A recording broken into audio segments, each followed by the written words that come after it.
During the Dragon Boat Festival holiday, a sudden extreme cold snap struck, with officials predicting the freeze would last 3 months. Panic swept the city as people scrambled for supplies, but my family decided to survive the extreme cold by eating zomzi, all because my sister-in-law made enough zomzi before the festival to last our entire family for 10 years. And then my mom grumbled as she pulled out decade-old zombie zomzi from the bottom of the freezer.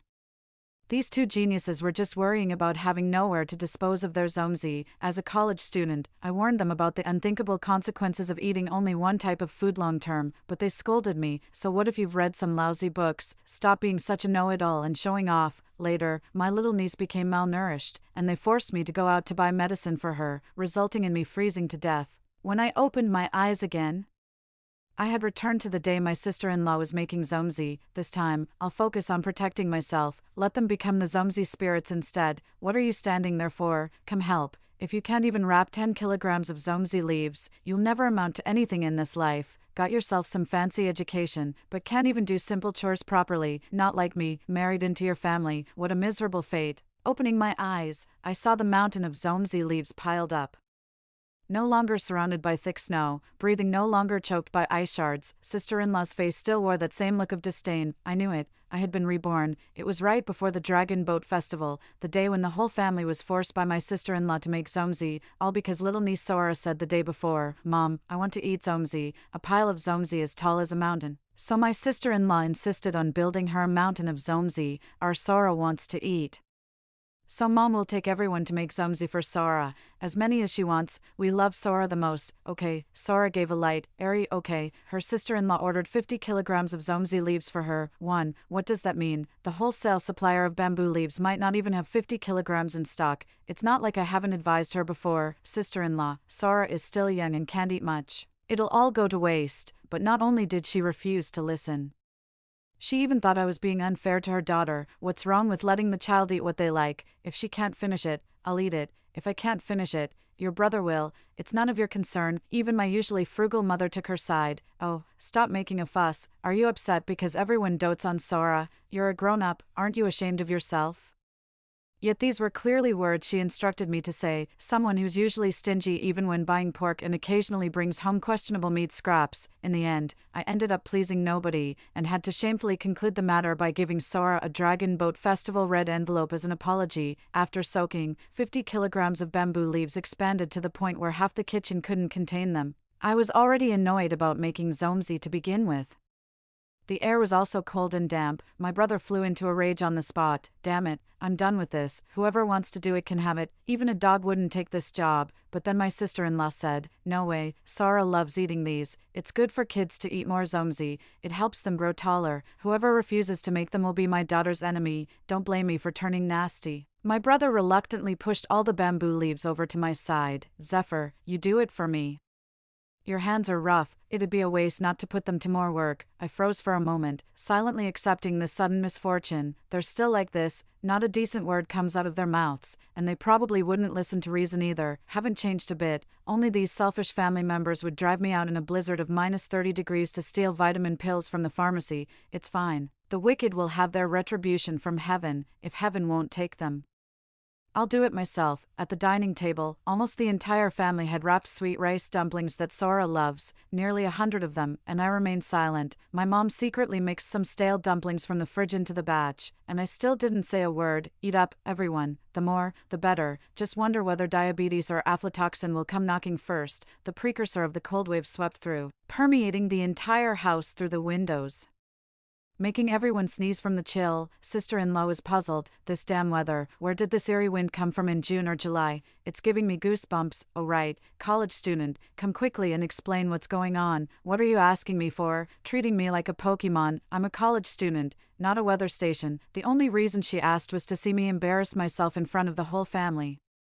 But she didn't know that many bloggers had actually issued warnings about the global ice age online. I'd already come across several videos about it, although not many people took it seriously. Quite a few still stockpiled food, just in case. For example, I started by ordering a box of instant noodles online. In my past life, when I told them the truth about this, they mocked me for worrying unnecessarily, saying you'd need 2 brain tumors to even think such a thing. So this time, Faced with her skepticism, I chose to respond with nothing but a pure, foolish smile.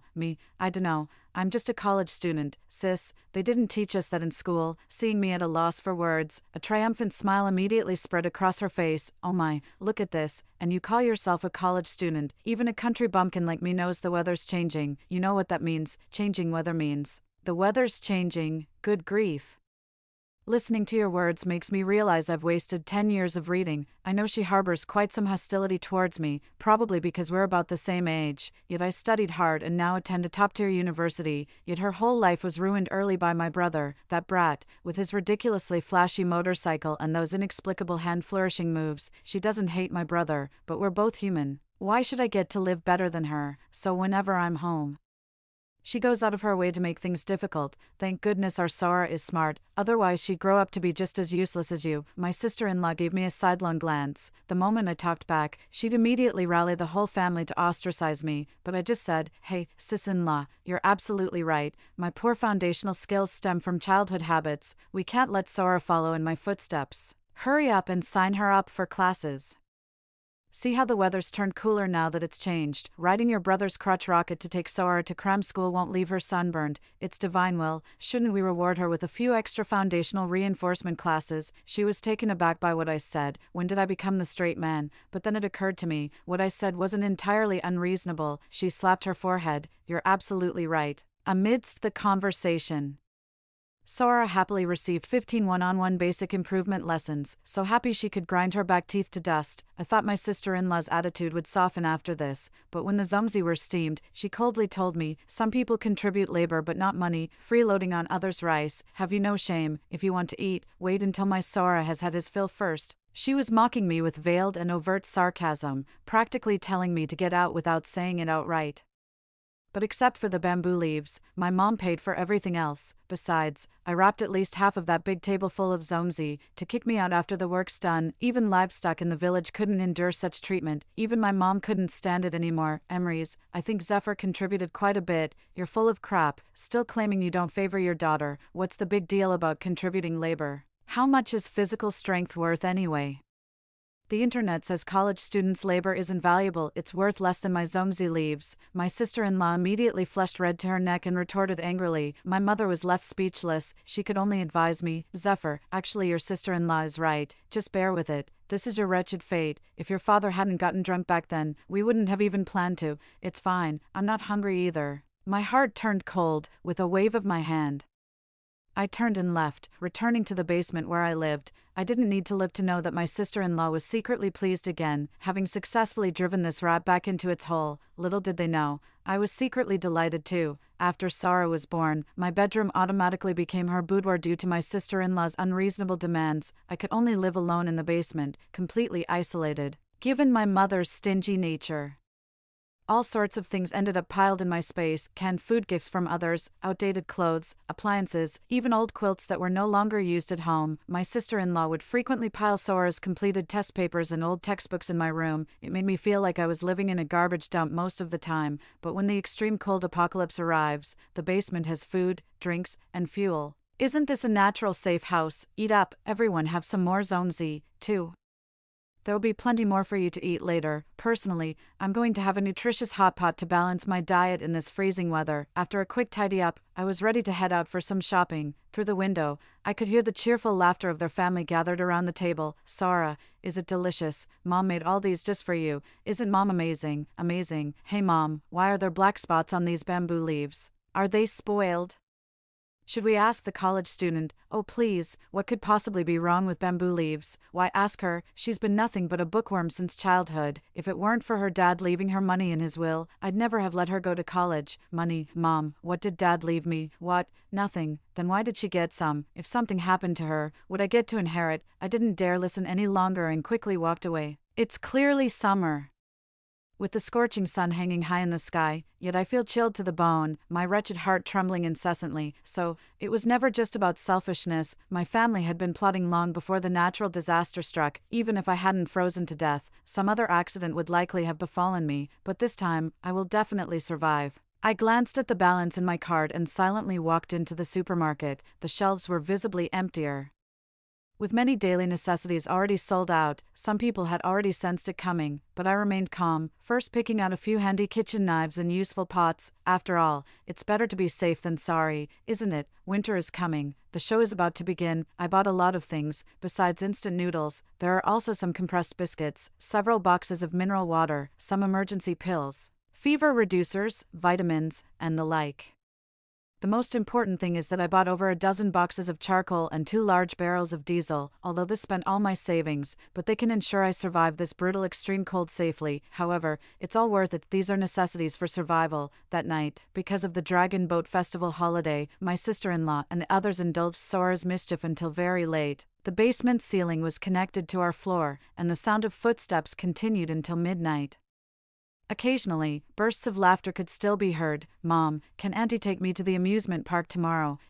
Of course you can. Whatever you say, your aunt will listen to you. She owes your father an inheritance now. It's only right that you treat her like a dog." I know, and this was intentional too. They don't want me to have it easy. But all I could think about was reinforcing the basement door layer by layer and even sealing it shut. "Looking for me. Sorry, see you in the next life." After laying all the quilts to make a warm bed, I also took frostproof measures for the vents. I put on my headphones and drifted off into sweet dreams. The sky began to rain. Early the next morning, my sister-in-law woke up from the cold, in the middle of summer, lying in bed wrapped in an air-conditioning blanket. She was literally frozen awake, her whole body trembling. She yelled, "Callum, why did you set the AC so low? If you want to freeze me to death, just say it straight."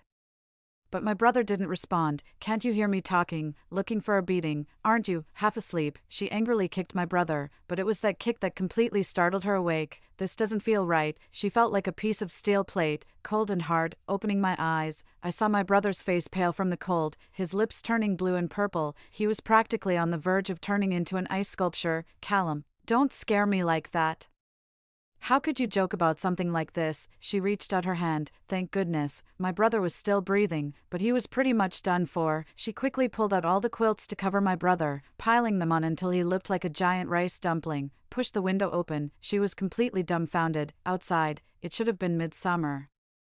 Yet everything in sight was white, the sky gloomy, a blizzard raging. Shaking the windows violently, she had only extended her hand out the window for a few seconds before losing all sensation. In a few more minutes, these fingers would probably be beyond saving. She was stunned. "This is a natural disaster. Sora, my Sora, are you okay?" A scream, like a sudden thunderclap. Of course, it was also my alarm clock. I woke up peacefully from my warm nest filled with quilts, turned over, and fell asleep again. What a perfect day to sleep in. Thank goodness, Sora is fine. Children have higher body temperatures, and she had the air conditioning on with the windows and doors tightly shut, buried under the blankets. The sister-in-law held her tightly, mother and daughter trembling together. "Mom, I'm cold. Don't cling to me. You're freezing. What kind of nonsense is this? Hugging me now. Are you trying to kill me? Get away. Get away right now." A heartwarming display of filial piety. Children mirror their parents. She learned to curse at her sister-in-law by example. Now it's really bad. Sister-in-law isn't just physically cold, her heart has turned to ice too. At the same time, my mom also woke up. She bundled herself up in every down jacket and cotton overcoat she could wear. It's terrible. It's terrible. Emery's, Callum is dying. He's really dying." Sister-in-law was stunned in an instant. She took out her phone to call 120, but in the extreme cold, the antenna satellite towers were frozen and damaged, the information network completely collapsed, and the phone became nothing more than a brick, with social order completely paralyzed. How many could truly survive? Outside, the snow is swirling wildly. Anyone who goes out will die. My mother, heartbroken, crawled into my brother's bed, trying to warm him with questions, but it was utterly futile. The best way to fight hypothermia is to warm by a fire and drink hot water. The power lines were also destroyed by the extreme cold, plunging the household back into primitive conditions. My sister-in-law had to use precious gas to boil water for my brother, then lit the solid wood furniture to keep the family warm. Her heart ached with every drop of blood. That furniture was part of her dowry from years ago. Through their relentless efforts, my brother finally woke up. He opened his bloodshot eyes and tremblingly uttered his first words, "Freezing to death.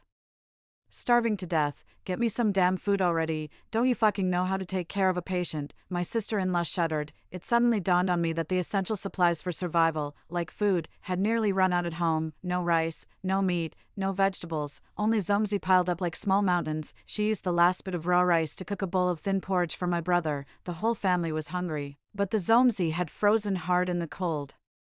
becoming almost as tough as stones, impossible to eat without warming them by the fire. Roasting zomzi is quite a skilled task. My mom's hands were shaking from the cold, and she ruined several in a row. The charred zomzi piled up on the side, making my sister-in-law curse in anger. "You old fool, do you realize the situation we're in? How dare you waste like this? Move aside, our Sara is starving to death. And here you are shaking like you've got Parkinson's." She shoved my mom aside, leaving her to eat only the burnt zomzi she had ruined. She looked aggrieved and pitiful. Sora was still clapping and cheering on the side. Bad grandma, you ruined my precious zomzi. You damn old woman should die." My mother felt a chill in her heart, and only then did she remember me. Where is that daughter who always comes to her rescue at critical moments and beats up bratty kids to vent anger? Of course she's in the basement eating hot pot. Neither of them remembers there's still an old-fashioned diesel-fueled heater that was phased out in the house. I set up a pot, using instant noodle seasoning packets as the soup base, with luncheon meat and various canned goods, even cooking premium fatty beef. The crystal-clear instant noodles steamed hot as I slurped them down in big mouthfuls. Upstairs, my sister-in-law was engaged in a battle of wits with my brother over a pork-stuffed rice dumpling. "Callum, look at you being sick. You shouldn't eat such greasy food. Have something sweet instead to replenish your energy." "Okay, bullshit, Emery's. If you don't give me that rice dumpling today, we're through." Due to my lack of dissuasion, most of the zomzi they made this time were the sweet kind that Sora loves, the kind dipped in white sugar, though after baking, they become soft, sticky, and sweet. But the meat zomzi were stuffed with pork belly and various rich ingredients. Once heated, the meat oils sizzled and coated every grain of glutinous rice, while the umami flavors of abalone and shiitake mushrooms were released, spreading throughout the room. Everyone's mouths were watering uncontrollably. Even Sora, who usually isn't fond of meat dumplings, ate 2 of them. But here's the problem: there weren't many meat dumplings to begin with, and they'd already eaten quite a few last night, after Sora had eaten and drunk his fill. My sister-in-law took a closer look and there were only 3 left. She was starving, and after feeding my brother, she quickly baked one for herself. But my brother had only had a bowl of thin porridge as an appetizer, and 1 rice dumpling was barely enough to satisfy half his hunger. He was still craving more. The 2 of them were at loggerheads. "Divorce it is. You think I'm scared of you? I've been grilling for hours. And you just open your mouth demanding to eat, too at that.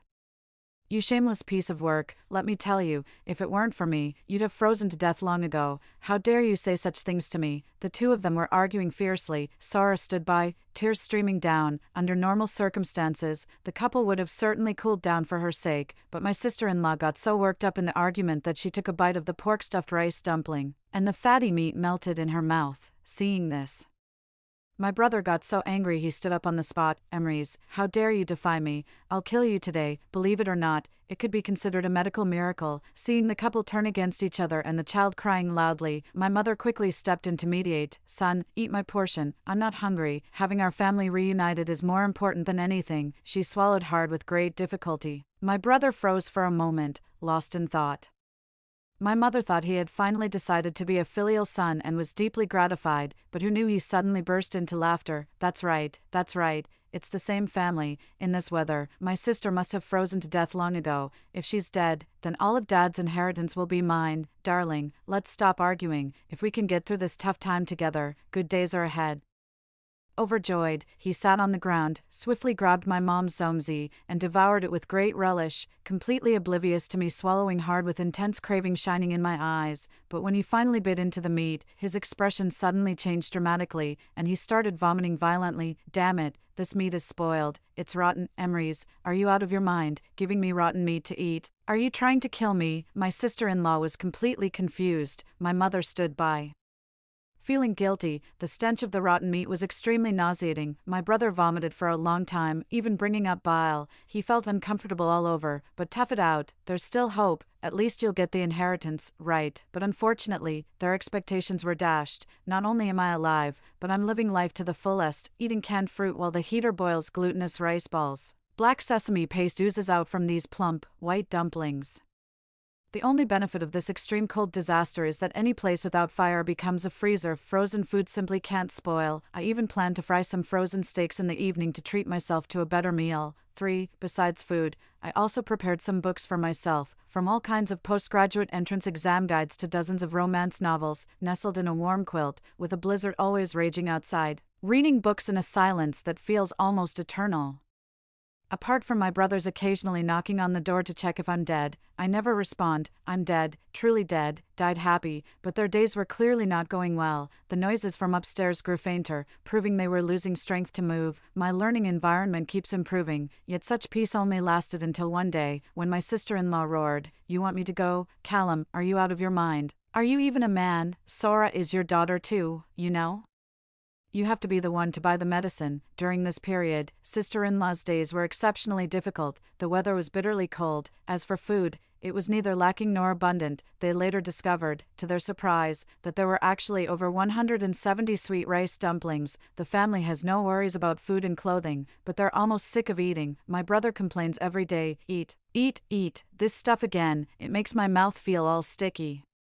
Can't we get something else?" These days he's been sleeping more and more, getting thirstier easily, eating more, yet his weight keeps dropping. These are all symptoms of diabetes, yet he remained completely unaware, complaining at every meal but eating voraciously each time. But the more he ate this way, the more problems would inevitably arise. Nearly half of the zongzi had gone sour, carrying a musty odor. At first, everyone would spit it out after just one taste.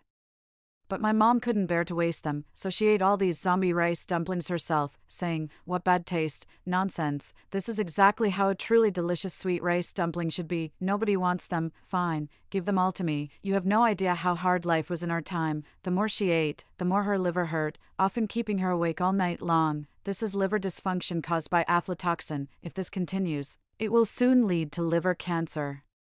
My sister-in-law acts as the household manager every day, also taking care of Sara, worrying if she's too cold or too hot, but what troubles her most is the insufficient fuel. The solid wood furniture had long been burned up. Anything wooden in the house, even the wardrobe, had been dismantled and burned. Not enough. Left with no choice, she started burning my brother's clothes, then my mother's, until finally, she could only burn her own. Those were all name brands, her beautiful clothes, painstakingly saved up for, turned to nothing but ashes. Her heart ached so much her face twitched. She thought this way the whole family could pull through, right? But one day Sora suddenly developed a high fever. Her sister-in-law was frantic with worry, yet all the fever medicine at home had been given to her brother. Upon closer inspection, Sora's hands and feet were all peeling, and her mouth was full of canker sores. Children's bodies are often more prone to vitamin deficiencies than adults.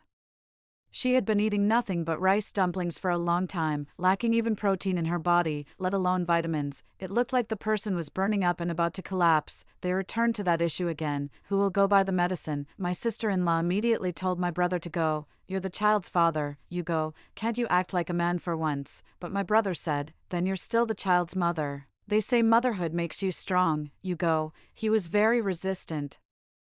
After all, the snow outside had piled up half a person's height. Going out now is like holding a lantern in the toilet, asking for trouble. But Sora was burning up, her face flushed red and hot to the touch. If left unchecked, death would be inevitable. The siblings kept arguing, each claiming to love the child, but when it came down to it, no one was willing to make sacrifices for the kid. Where the hell is your useless sister? Such a fragile college student, completely worthless when needed most. I've had it. My sister-in-law kept complaining bitterly. In my past life, because I stuck with them for mutual support, they forcibly kicked me out of the house at this moment. I trudged through the blizzard like swimming along the road, and eventually obtained fever reducers and vitamins. But when I got home, they took the medicine, but locked me firmly outside the door. I shivered with cold, begging incessantly, yet they said, "Zephyr, you can see Sora's current condition. She's very fragile. You've been outside for so long and might be carrying bacteria. For Sora's sake, could you wait outside? It's okay, we won't leave you alone. Sora's fever should break within a day at most." All right, after enduring for half a day, by nightfall, my hands were completely frostbitten and had to be amputated. Before dying, I heard Sora's cheers. "Mom, I've been fully recovered for a while now. Why won't you let me speak?" No. They're desperately begging for fever-reducing medicine. I've got several boxes here, and I've been chewing vitamin tablets like candy, in good physical condition. I even have the leisure to exercise some self-discipline by practicing aerobics. It wasn't until that evening that someone knocked on my door. Outside, my mother was sobbing quietly. "Zephyr, I've wronged you. After spoiling that beast of a brother for so long, he's still so unfilial. You're the good one, Zephyr. Mom's little sweetheart. I'll be joining you soon, okay?" My mother was forced out of the house by the couple in the morning. She knew she was too old to retrieve the medicine even if she went out, and didn't want to get involved in this matter, but my brother was extremely anxious seeing his own daughter's condition. Yet he couldn't bring himself to take the risk, so I persuaded my mom, just give it a try. After all, you don't have many years left. Mom, you know what? Human potential is limitless. My mom heard it with her ears, but it pained her heart. Son, haven't I always doted on you since you were little? You know my health isn't good. One must have a conscience. You can't. Before I could finish speaking, my brother interrupted. Conscience? Can conscience save my daughter, since you care about me? What's wrong with helping me? I'm still so young. Once I survive this ordeal, I still have a bright future. You're just an old woman halfway in the grave, yet so afraid to die. How shameless. Outside, the snow howled, but my brother's words were even colder. My mother finally reached the point of despair and shouted, "You're not even a fraction of Zephyr. Zephyr has been diligent, sensible, and filial since childhood, and you, a worthless son. Good at nothing and never satisfied with what you eat. And it's not just you, there's also that wasteful wife you married, always buying useless things, not a brain in her head, a pair of good-for-nothings living off this old woman. Let me tell you, this is my house, get out, I only want my daughter to stay with me." She screamed these words through tears, for, even I could hear the "get out" from the basement, but when my brother heard this, relying on his youth and strength, he forcibly kicked my mother out of the house. "Ha, it's you who should get out, you old witch, if you don't bring the medicine back. Don't even think about entering this house today." My mother stumbled and fell into the snowstorm. When she recovered and stood up to look around, her own leg bone was broken from the fall, swollen into a large lump. In just this short while, the blizzard had already covered her face, making it impossible to walk. She could only drag her feet to my doorstep. A wave of bitterness washed over her heart. Parts of her hands and feet were already frostbitten, and breathing became increasingly difficult. Hazily, she felt as if half her foot had already crossed the Niha bridge. As the saying goes, a man's words are kind when death is near. She clung to my door, continuously confessing to me, "I shouldn't have been partial, shouldn't have listened to your brother and sister-in-law. Always making things so difficult for you. Soon mother and daughter will go together to see your father." All right, my heart softened, and I removed the seal to open the door for her. "Mom, I'm not dead yet, but I don't plan to forgive you either. However, if I let you die like this, I'm afraid Dad would haunt my dreams to scold me." She looked at the peaceful scene inside the house, closed her eyes. "Me, I really am about to die, seeing heaven so soon. Zephyr, you'd still come to get me. Mom's so happy. Mom, is there any possibility we're both still in the mortal world? My mother's condition is terrible. She remains unconscious and keeps having hysterical episodes. Although I know some basic medical knowledge, she's just too physically weak, elderly bones are brittle, and my brother's kick broke several of her ribs. In her dreams, she speaks of her regrets toward me and her longing for my father, back at her brother and sister-in-law's place. Seeing her delayed return, they began cursing loudly. That old thing really is useless." Sora was already burning with fever and starting to babble incoherently. The two of them still refused to compromise, and a day later, decided to go out together. They carried Sora on their backs and headed towards the hospital, planning to search for my mother's body along the way to destroy the evidence. But miraculously, my mother regained consciousness. Her face was flushed with color, appearing as if she had a final rally before death. "Zephyr, thank you for being willing to open the door for me. I understand your difficulties, and keeping it from your brother, sister-in-law, and me was the right thing to do. Only then could you survive. Mom, I'm sorry." She knew that if I had told my brother about these things earlier, given their temperament, they would definitely try to have me killed during the disaster. Besides, so many days have passed, and none of them bothered to check on me. They got what they deserved. Finally, she wrote a suicide note, instructing me to give it to the police after the disaster was over, and then passed away suddenly. On my brother and sister-in-law's side, my brother led the way through the snow, losing several fingers to frostbite before finally reaching the hospital. He and my sister-in-law argued the whole way, each thinking the other was useless. At one point, he got so angry when she called him a good-for-nothing that he pushed her into the snow. Just as he arrived at the hospital with Sora, planning to scavenge for medical supplies, the sky suddenly cleared up, the sun came out. This signifies that the calamity has passed, and order will soon be restored. My brother raised his arms and shouted, "Damn it, I finally made it through. Good days, here I come, Grandpa." But who would have thought, after the post-disaster order was restored, what awaited my brother was first a pair of silver handcuffs, followed swiftly by an execution. Because my sister-in-law's body was discovered at the police station entrance, that blizzard that lasted a full 3 months left global wounds that took humanity a year to heal. Sora was ultimately saved, but due to my brother's reckless use of medication and prolonged high fever, her cognitive abilities were impaired. Doctors said she might never develop beyond the intellectual level of a 7-year-old. My brother panicked instantly, just as he was about to abandon this burden. The police came knocking at his door. They suspect my brother committed 2 intentional homicides during the disaster. Besides my mother, who died from that kick of his, my sister-in-law was brutally beaten by him and pressed into the snow. Her nose was broken by my brother, making it hard to breathe, with bruises all over her limbs. The most agonizing moment of her life was feeling her vitality ebb away bit by bit in the heavy snow, with her last ounce of strength.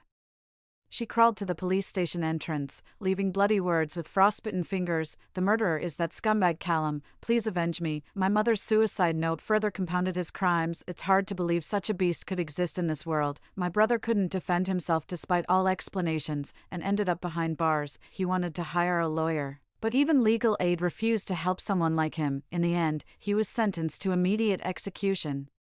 There are countless others like him in this calamity, but most of those who survived relied on human connections and solidarity. A beast like him doesn't deserve any sympathy, nor does he deserve to live. After the disaster, I graduated from university, not only joining a good company to work on rebuilding various infrastructures, but also pursuing graduate studies simultaneously. Sora was eventually adopted by a loving family. I sold my old house. During those 3 freezing months, I was reborn. Story 2. At first, no one paid attention to this cold wave. At the beginning, it was just a shortage of heating supply, a shortage of electricity, and the rupture of cold water pipes led to water cutoffs in multiple areas. The mayor's hotline was constantly flooded with calls. Shortly after, overnight, more than 50 homeless people were found frozen to death in various corners of the city. All the stray cats and dogs were frozen to death on the streets without exception. The country issued an emergency notice, asking the public to store cold-resistant supplies and reduce going out. Only then did people realize that this was not a simple low-temperature cold wave at all,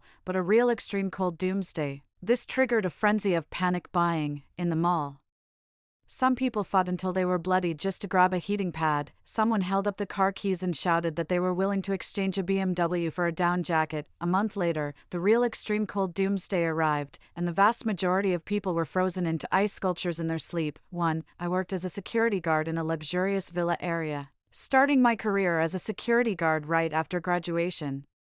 I saved myself 40 years' worth of detours compared to the 60-year-old security uncle. Every day, besides opening the main gate and doing routine patrols, I would huddle in the security booth and watch short videos of young women on Douyin. Until recently, a secret I accidentally discovered made me unable to eat or sleep in peace. Early one morning, someone banged on the security booth violently, yelling at me to open the door. I put on my coat, rubbed my eyes, and watched as a large group of vehicles drove majestically into the depths of the villa area in a hurry. The heavy snowflakes danced under the dim streetlights, like moths fluttering towards a flame. I was very familiar with the family where the motorcade stopped. The head of the family was the president of the Chinese region of a foreign-listed company. Their family life was extremely regular, following a simple routine between home and work or school every day.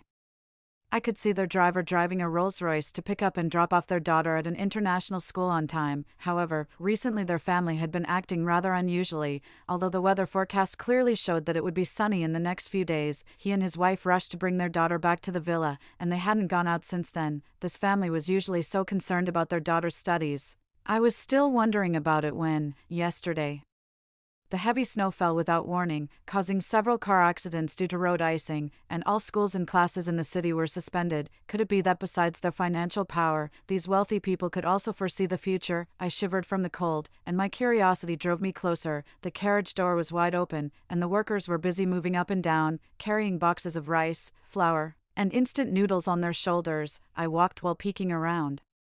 There were a total of 10 trucks, carrying rice, flour, mineral water, instant food, boxes of antibiotics, and so on in sequence. It seemed ordinary at first glance, but there was a hint of eeriness about it. These wealthy people usually ate either imported fruits or extremely expensive seafood, stockpiling instant noodles. Was this a joke? Seeing that these people were out of breath from the exhaustion, I sensibly went up to help carry the goods, and continued to peek while doing so.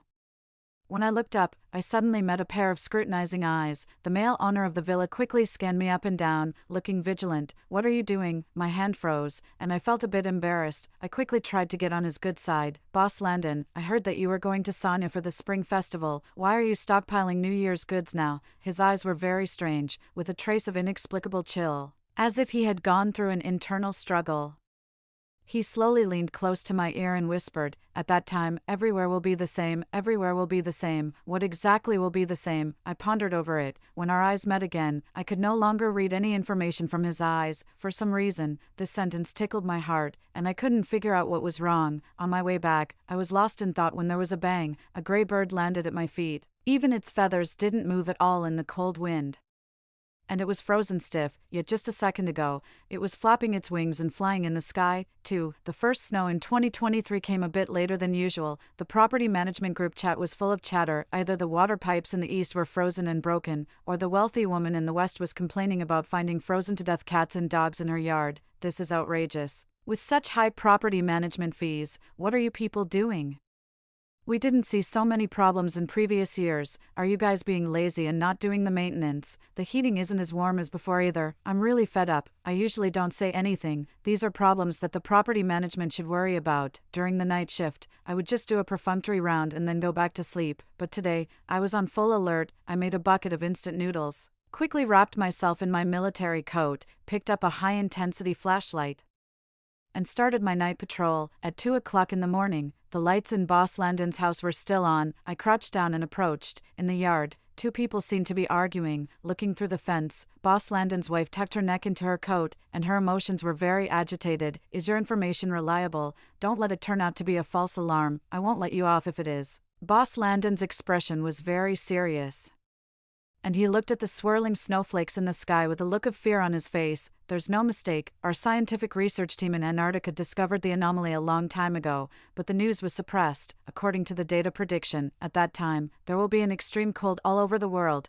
and the temperature may drop to minus 100 degrees Celsius. Boss Landon's company's business does involve global climate surveys, so my first reaction was to believe him. What?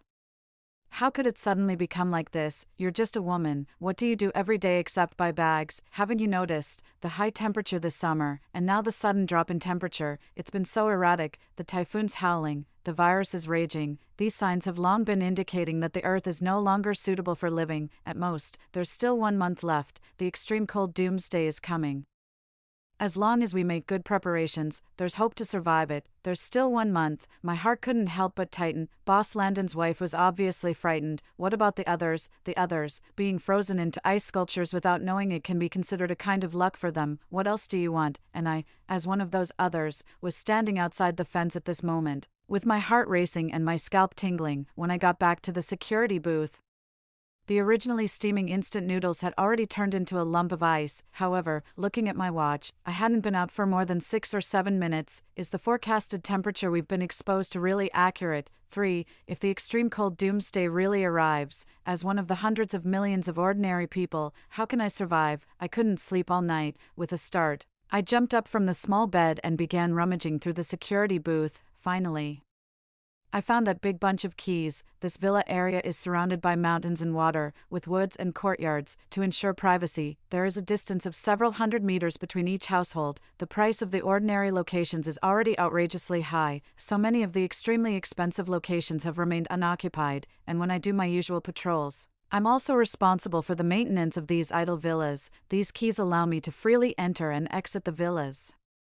It's the doomsday. Whatever it is, survival is the most important thing. I carried the keys and wandered around the villa area, as serious as if I was choosing a new house for myself. Finally, my eyes fell on the door of a relatively remote villa. It's a 3-story European-style building with natural stone tiles on the exterior wall, and the building area is about 600 square meters. These villas originally had very good insulation measures, and the security measures are also top-notch in the market. The 3-meter-high fence is covered with curved barbed electric wires to ensure the electricity demand. The villa is also equipped with a solar generator. The place to live has been settled. The remaining thing to worry about is to stockpile enough supplies to get through the extreme cold. Although I've been a security guard for several years, most of the little money I earned was spent on food. I only have a little over 60,000 yuan in total. Scratching my head, after some consideration, I took out the bank card that my parents left for my betrothal gift. There's 200,000 yuan in it. Adding the 100,000 yuan credit limit of my credit card, I have a total of 360,000 yuan. It's the doomsday. I guess no one will chase me to pay back the credit card debt, right? Ordinary people don't have that much money to get through the doomsday, so I must plan carefully. In the supermarket, everyone was chatting and laughing,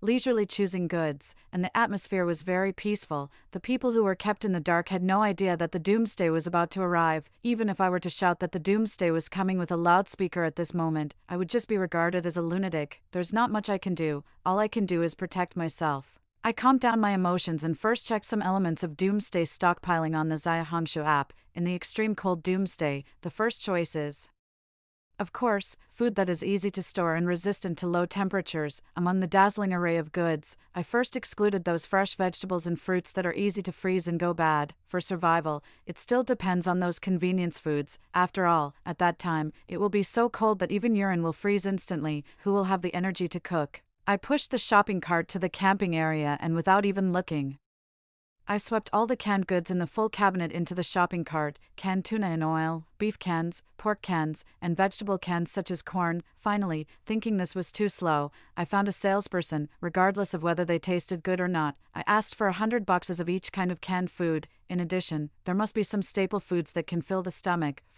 I ordered 100 boxes each of compressed biscuits, Russian black bread, and Lao Beijing instant noodles. They are cheap and delicious. To show respect for the new year, I also bought a lot of peanuts, melon seeds, various nuts, dried fruits, and chocolates. But we can't always eat food with so many preservatives. My eyes stopped at the meat counter. If the meat can be stored at this temperature, then in the extreme cold, these meats will definitely be easier to store. So I bought all the discounted beef and mutton in the counter.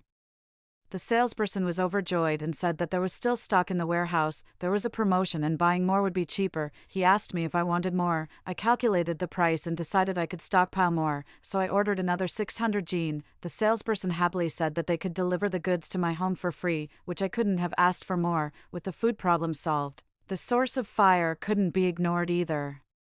The canned butane gas stove was something I often used when I slacked off and had hot pot. It doesn't need to be plugged in or lit with a match, and it's very convenient. I ordered 500 of them. I bought 100 barrels of solid alcohol, and for the charcoal, I specifically chose the large bags that weigh 20 jean each, and I ordered 100 bags. I got 10 boxes of super windproof lighters and 10 boxes of lighter fluid, tools such as flashlights, night vision goggles, and portable electric saws are also essential. The water source is equally important. I didn't consider any water that costs more than 2 yuan. In the doomsday, who will care if the mountain spring water of a certain brand is a bit sweet? Finally, I chose the kind of mineral water that was on a super cheap promotion in the supermarket. It worked out to be 50 cents a bottle, and I ordered 2 truckloads. The supermarket manager followed behind me, taking notes one by one.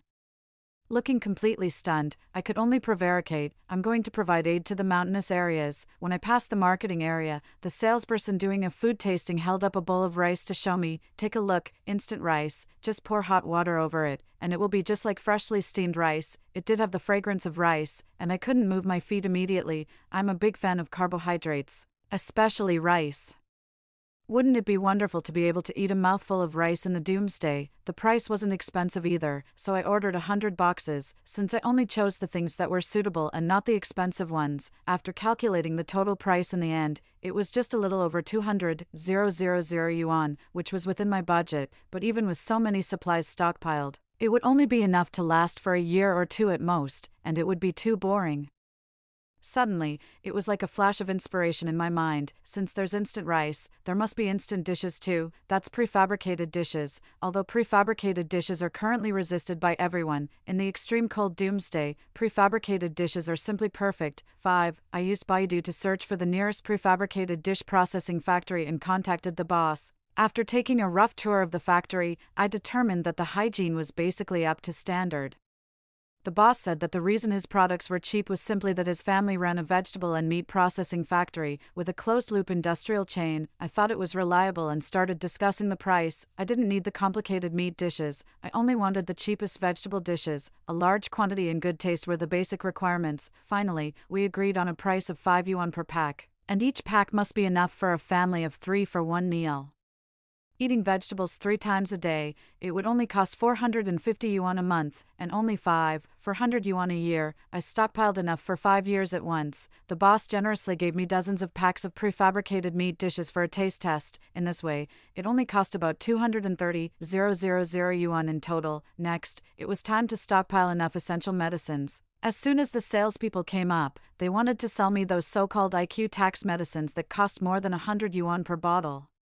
I ignored them and squatted down, pointing at the most ordinary medicines at the bottom of the counter. I want the cheapest ones, with a recent production date, but I want a large quantity: anti-inflammatory antibiotics, painkillers, hemostatic drugs, vitamins, heating pads, Vaseline to prevent chapping, and frostbite ointment. The salesperson was almost dizzy from running around behind me. After leaving the pharmacy, I turned and went to the nearby store.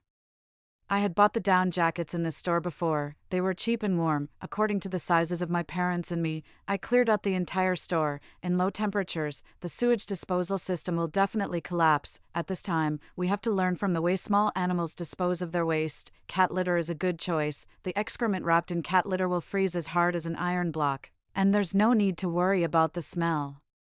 The villa is so big that finding a place to stack it up in one place won't be a problem, so I directly went to a bentonite factory and ordered a ton of cat litter. After leaving the factory, the goose feather-like snow started falling again outside, but I felt a sense of relief in my heart. The spring festival was approaching. To match the festive atmosphere, I also bought some fireworks through the channels in my Instagram moments. After all, setting off fireworks is prohibited in the city, so I had to buy them secretly. However, by the time the spring festival arrives, the fireworks will probably be the last bit of color in the city. 6. These goods were delivered to the door of the villa one after another according to the address I left. I pretended not to know anything, bowed and scraped, and went in with them, acting as if nothing had happened, while the workers were stacking the goods. I had nothing to do and wandered around in the corridor of the huge villa.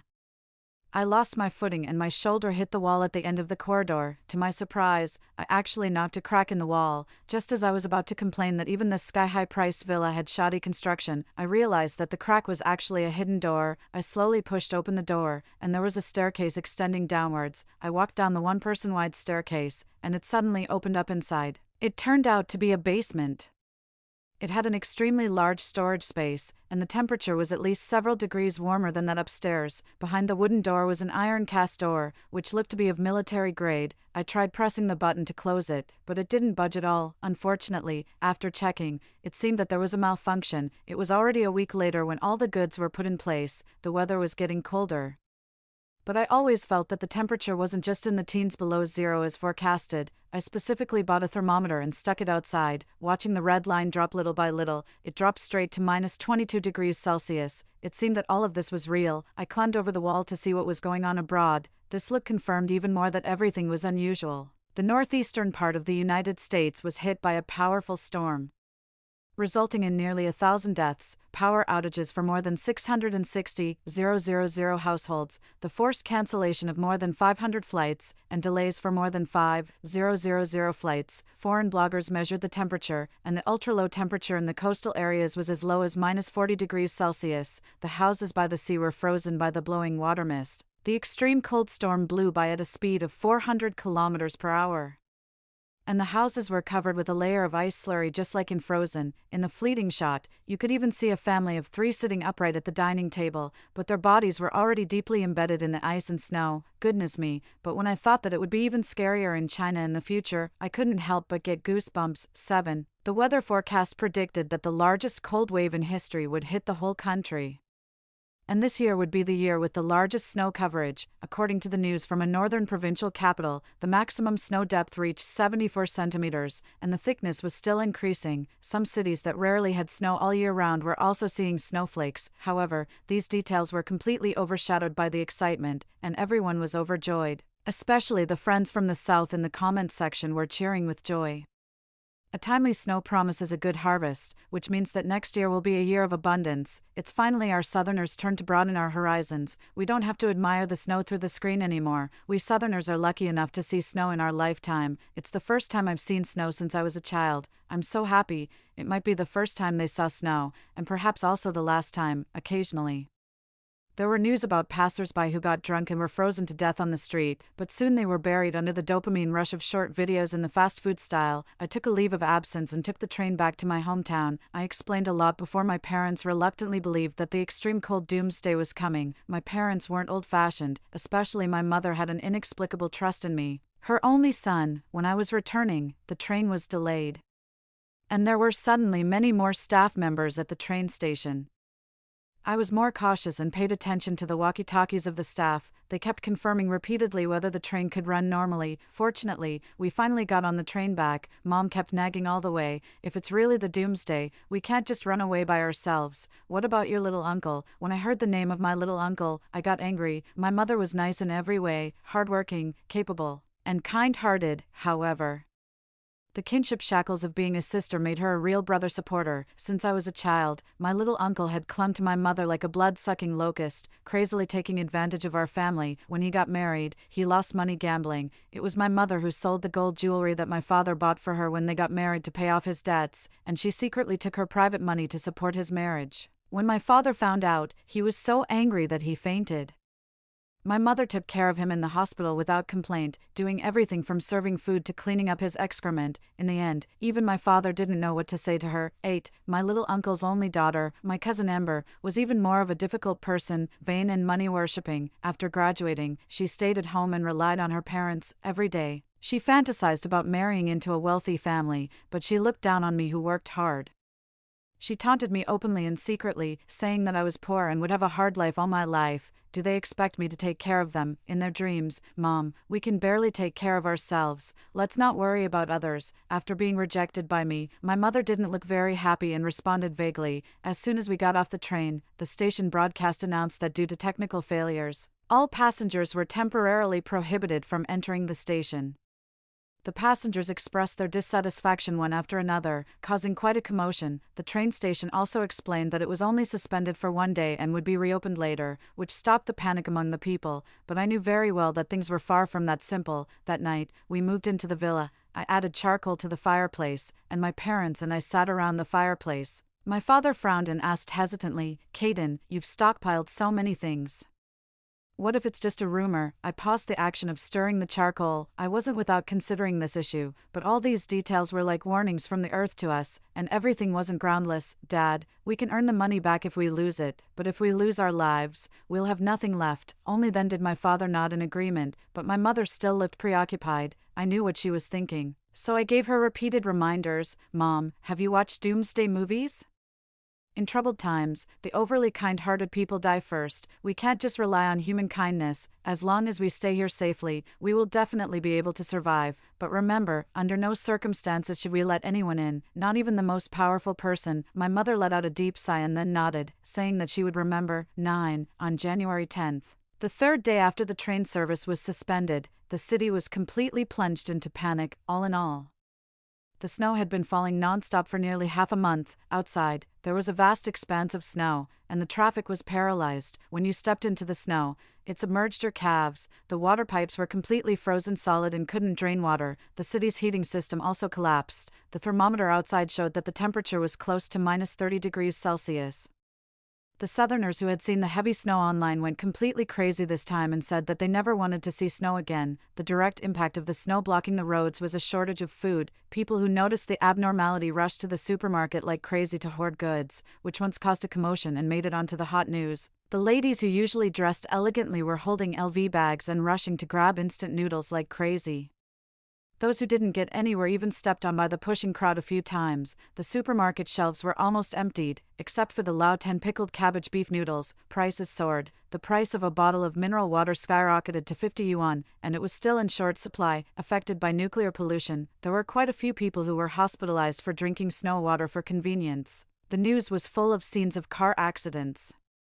Getting on and off the bus was a matter of luck. The bus might step on the brakes at one stop but still not stop at the next stop. On the road, 400 cars collided successively and it became a trending topic. The injured people waiting for rescue at the scene were in pain and cold, and there were cries of agony everywhere. As a result, the ambulance on its way to the rescue broke down halfway, and the medical staff could only shout for help together. The property management group chat was even more active, with 99 plus messages per minute. Some people wanted to exchange a Hermes bag for a box of instant noodles, a Chanel product for a bottle of water, and some even offered to exchange a BMW for a down jacket. However, no one paid any attention. Only when people were really in trouble did they realize that these things with high added value were worthless in the face of survival. Everyone was looking forward to getting out of this difficult situation as soon as possible, and the panic had spread invisibly. Damn, could it be the end of the world? The temperature is dropping every day, and it seems to have no end. The temperature will definitely rise in spring. Are you crazy? You seem to have paranoia every day. Spring, you must be joking. My family has been short of food for almost a week. The rice I bought online has been in the process of being collected for a long time. I'm going to starve to death. Some people had been short of water and food for more than a week. They even dug out the 5-nut mooncakes at home and divided them into 3 meals to eat. The public opinion on the internet was becoming more and more serious. An adventure blogger took a video showing that in a village near the mountains, almost everyone was frozen into ice sculptures overnight. The blogger tried to move these bodies. During the transportation process, he accidentally bumped into a villager's arm, and the whole arm actually broke off crisply. The fracture surface was neat, with the bone cross-section in the middle and the frozen flesh and skin around it. The picture was very terrifying and had a strong impact. As soon as the number of likes for the video exceeded 10,000, it disappeared when I refreshed the page. At this moment, I was sitting in front of the fireplace in the villa, flipping through my phone with one hand while evenly brushing a layer of oil on the frying pan on the butane gas stove and putting on slices of streaky pork. 10. The moment the slices of meat touched the pan, there was a sizzling sound, and the aroma of the oil wafted into the air instantly. The meat was a mix of fat and lean. When it was just starting to get a layer of crispy skin, I picked it up, dipped it in the tsuehong chili powder, wrapped it in the pancake skin, and stuffed it into my mouth in one bite. The savory and spicy taste of the chili powder, the crispy texture of the streaky pork slices, and the sense of satisfaction brought by the carbohydrates even made me feel a little drowsy. The city's power supply hadn't stopped yet, but I didn't know how long it could last. With my phone plugged into charge, I leaned back on the lounge chair in front of the fireplace, opened Jihu, and was going to read a few doomsday novels. My mother was eating the grilled meat and muttering to herself, "Fortunately, we've stockpiled so many things. It's enough for a lot of people to eat." As soon as she finished speaking, we suddenly heard some shouting coming from outside the usually quiet window. Caden, I'm your little uncle. Open the door quickly, sister." When I heard this voice, I reflexively had a headache. No way. I opened the curtain. Damn, it was really my little uncle and the others. I was so angry that I stomped my feet and glared at my mother. "Mom, what did I tell you? Why didn't you listen? Do you have to kill us before you believe what I said?" She lowered her head guiltily. "Your little uncle hasn't eaten for many days. He couldn't grab any supplies and didn't have any money to buy them. He just asked me where we were, and I didn't have the nerve not to tell him." My father let out a heavy sigh. "Alas, what should I say about you? I'm so angry." Seeing that no one responded, my little uncle and aunt were still shouting outside. "Sister, I'm so cold. Open the door quickly. I only have you as my sister. If you don't take care of me, who will?" Ember was also following behind my little uncle, stomping her feet with her neck shrunk like a chick that had just been decapitated. Her tone was very impatient. "And, hurry up, don't be so slow." My father and I reached a consensus. Since they had come, we could at most support them with some supplies, but they had no chance of getting in. Hearing this, my mother angrily turned her head to the side and started sobbing and wiping her tears. "Your grandparents died early, and this is the only male descendant left. If something happens to him, how can I face your grandfather in the future?" I said unhappily. "What, can you come back to life if Grandpa plods in the underworld?" My mother's expression changed a bit, and she didn't say anything more. Outside the gate, my usually arrogant cousin dragged out a weak voice and actually started begging me, "Brother Caden, please let us in to get out of the wind. My nose is almost frozen off. Brother Caden, you're the best." My aunt was also half leaning against the wall, repeatedly calling me a good nephew. "Good nephew, I don't ask for anything else. I just want you to give me some water to drink. I've always liked you the most, you know." Bullshit. I can't forget that when I was a child, just because I ate one of her eggs, she chased me with a broom from the east end of the village to the west end. 11. I patiently explained to my mother that if there were 3 more people, the supplies might not be enough for us to last until the end of the doomsday. Besides, although they looked pitiful now, they were all full of tricks, like honeycombs. They might even get us all killed. My mother just cried and didn't say anything. My father pulled me aside and motioned for me to stop talking. "She's just that stubborn. She just can't see the truth about your little uncle's matter. Let her think it over by herself." I saw that my little uncle outside was cursing and seemed to have left. In the doomsday, everyone is worried about their own safety. The last thing we should have is that damned kind-heartedness. At noon, my father and I decided to cook more delicious food to soothe my mother's mood. We had 3 cans of canned tuna in black bean sauce, a big pot of rice, a plate of fish-flavored shredded eggplant, a plate of sizzling fried lamb chops, and a pot of seaweed and egg soup. My father took a bite and his eyebrows almost shot up. It's still my son. Other people outside can't even get a single bite of rice, but I can have 3 dishes and a soup every meal thanks to my son. As soon as he finished speaking, there was commotion outside again, and it was getting closer and closer. I had a bad feeling and quickly put down the pot and ran out. My mother wasn't in the living room. When I pushed open the living room door, the big iron gate of the villa was wide open.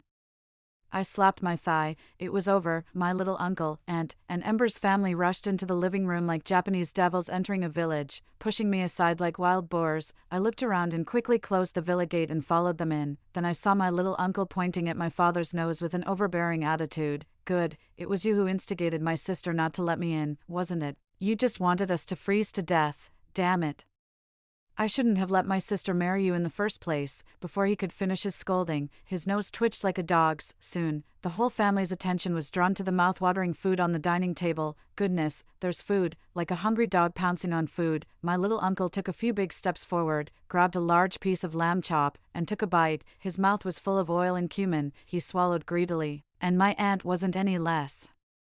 She picked up the canned tuna with her bare hands and stuffed it into her mouth. The golden oil dripped down her arm and into her sleeve without her noticing. Ember even poured a whole can of tuna, including the soup, into her mouth in big gulps, as if she wanted to chew and swallow the bones as well. 12. This scene gave people a feeling of madness mixed with nausea. My father and I were almost stunned. How long had they been hungry? It was easy to imagine how hungry the people outside must have been. It seemed that they were truly at the end of their rope. The mountains of supplies almost made their eyes glow with greed. They behaved as if no one else was around, taking and eating things as they pleased. After they had eaten and drunk their fill, they actually took over the place, holding a large pile of biscuits and canned goods in their arms. They slouched on the sofas in the living room, watching TV and leaving a mess all over the floor. Ember opened a can of pork, took a bite, and finding it not to her taste, she simply threw it on the ground. I spat in her face in anger. Are you out of your mind? Don't you know how to cherish food? She chewed with a nonchalant look on her face and glanced at me disdainfully. My father was so angry at their behavior that he almost jumped up and down, pointing at my mother. He said, You're going to kill us all. My mother stuck out her neck, looking self-righteous. Yes, you father and son are the real family, aren't you? I'm the outsider. You might as well just kick me out too. I snorted coldly, full of anger. If you weren't my mother, I'd throw you out right now. My mother said with a sobbing voice, Your little uncle and I grew up depending on each other. If I don't take care of him, who will? Seeing this, my little uncle nudged my aunt with his elbow and gave me an ingratiating smile as he promised, We promise to listen to you completely and won't cause you any trouble. Under my little uncle's pushing, Ember reluctantly got up. Yeah, we should all depend on each other and support one another. Depending on each other while wasting my supplies, who cares about that? Although I desperately wanted to rush up and chop them all down, I could only think about it, despairingly. If a conflict broke out, we might be facing a situation of 2 against 4, which would be even more disadvantageous for us. Now we could only pray that the extreme cold would pass soon. However, the reality was that not long after, the city's power supply also completely collapsed, the temperature continued to drop, and the whole world fell into great chaos. 13. I hid in the safe house with abundant supplies and spent a year like this, during countless repetitive and dull days and nights. It's easy to lose the sense of time. If it weren't for the red diagonal lines crossed out on the calendar reminding me, I would really have thought that 2 or 3 years had already passed. However, the extreme cold still seemed to have no end, and people gradually became irritable and prone to anger. The heavy snow had stopped long ago, but the temperature kept dropping, reaching an astonishing -50°C. Even the wind was like a white flurry.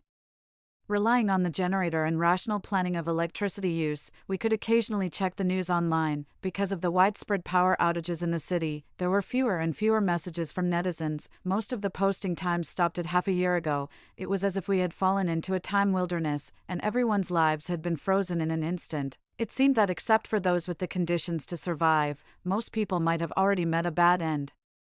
There was no one to control public opinion anymore, and doomsday-related posts filled the internet. We're all going to die. It was doomed from the very beginning. This is the Earth's revenge. Who knows where there are still surviving humans? I promise I just want to find a companion. Never trust anyone. They'll kill for food. There were countless starved bodies lying on the streets. Many people were nothing but skin and bones when they died. However, the most desperate thing was that their bodies wouldn't rot in the extreme cold, but in the current situation, even the frozen bodies of mice in the snow outside would be fought over by people. Serious riots broke out everywhere, and many previously impregnable food factories were breached by rioters. The workers who could have held on a little longer inside were almost beaten to death by the sudden intruders and thrown out onto the snow. What awaited them was only death, or disappearance in another way. So at this moment, with our abundant supplies, we were very likely to become the next target of the bloodthirsty intruders. I nervously gathered them together and repeatedly told them not to reveal our location or the fact that we had supplies. My little uncle, relying on being a generation older than me, just responded casually when he heard it, because there were 3 more people. The food was being consumed even faster than expected, but fortunately, I had prepared enough supplies, and even if they ate as much as they couldn't finish it all. The wind outside howled like ghosts crying and wolves howling. To cultivate our sentiment and pass the time, the 6 of us gathered around the fireplace and started a tea boiling around the stove. Activity 14. A layer of wire mesh was placed under the tea stove, and peanuts, chestnuts, and dried fruits were roasted on it. With a bang, a chestnut exploded, emitting a rich aroma of chestnuts. It was sweet and delicious. On the charcoal fire of the fireplace, there were several skewers of meat threaded on iron sticks, with each skewer weighing half a caddy. Above the orange-yellow flames, the meat skewers sizzled and oozed oil, accompanied by crackling sounds. Sprinkled with cumin and chili powder, the flavor immediately came out. My mother peeled chestnuts and looked complacent. I told you it would be okay. How much food can your little uncle and the other 2 eat? Having more people means more help, right? She winked frantically at my little uncle. They've always been honest and well-behaved. You're just overthinking it, aren't you? My little uncle was so focused on his phone that he didn't have time to pay attention to her. My gaze followed his phone, and on the phone screen, the scene of us drinking tea, chatting, and distributing meat skewers just now was playing on a loop. My anger instantly flared up, and I snatched my little uncle's phone. What are you doing? I quickly opened the page and found that this fool had actually been showing off online about enjoying good food and drink. He had even become a big internet celebrity, attracting a large number of fans. He had attracted the attention of those people who risked their lives to obtain supplies in the doomsday. In one of the videos, he even located this luxurious villa and boasted that he had hundreds of billions of assets, creating the image of a wealthy person above others. He had satisfied his vanity, acting like someone with incomplete brain development, both in the cerebrum and the cerebellum. I was so angry that I threw the phone on the ground and even stomped on it a few times to vent my anger. Are you crazy? Aren't you afraid that we'll become the target of public hatred? Seeing this, my aunt put her hands on her hips and cursed. How do you talk to your little uncle? You have no respect for your elders. Be careful of being struck by lightning. You're not worthy of respect as an elder. You should be the one worrying about being struck by lightning. I picked up a skewer of meat and threw it directly at her face, making her howl in pain from the heat. My mother quickly stepped in as a peacemaker. Okay, it's not a big deal. It's not something serious. He won't post anymore. Don't be angry. It was definitely not as simple as it seemed on the surface. I knew very well that this matter was like a crack hidden under the ice layer, just waiting for that final kick. My father was so angry that he went straight into the bedroom. I stared intently at my mother. Her eyes kept wandering, and she looked guilty and timid. My mother was good in many ways. She had single-handedly supported the whole family and worked hard without complaint.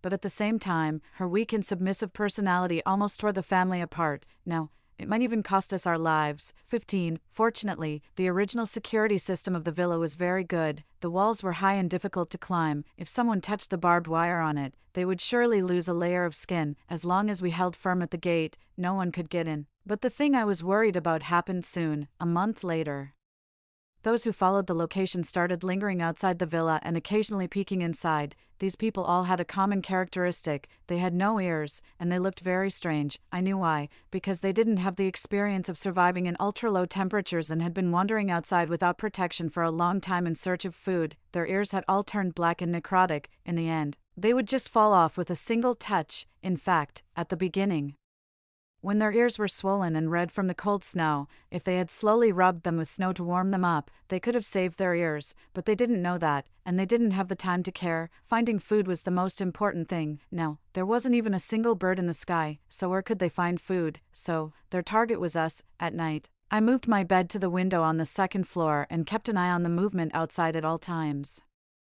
The temperature was getting colder and colder. When I went to bed at night, I wrapped myself in 3 layers of quilts, but when I woke up in the morning, there was still a layer of frost on my eyelashes. As soon as it started to get light, I instinctively looked out the window and immediately sat up with a start. My cousin was standing by the door, acting sneaky, and talking to a group of people outside. That person was so excited that he almost burst into tears. "Ember, I'm so glad I found you.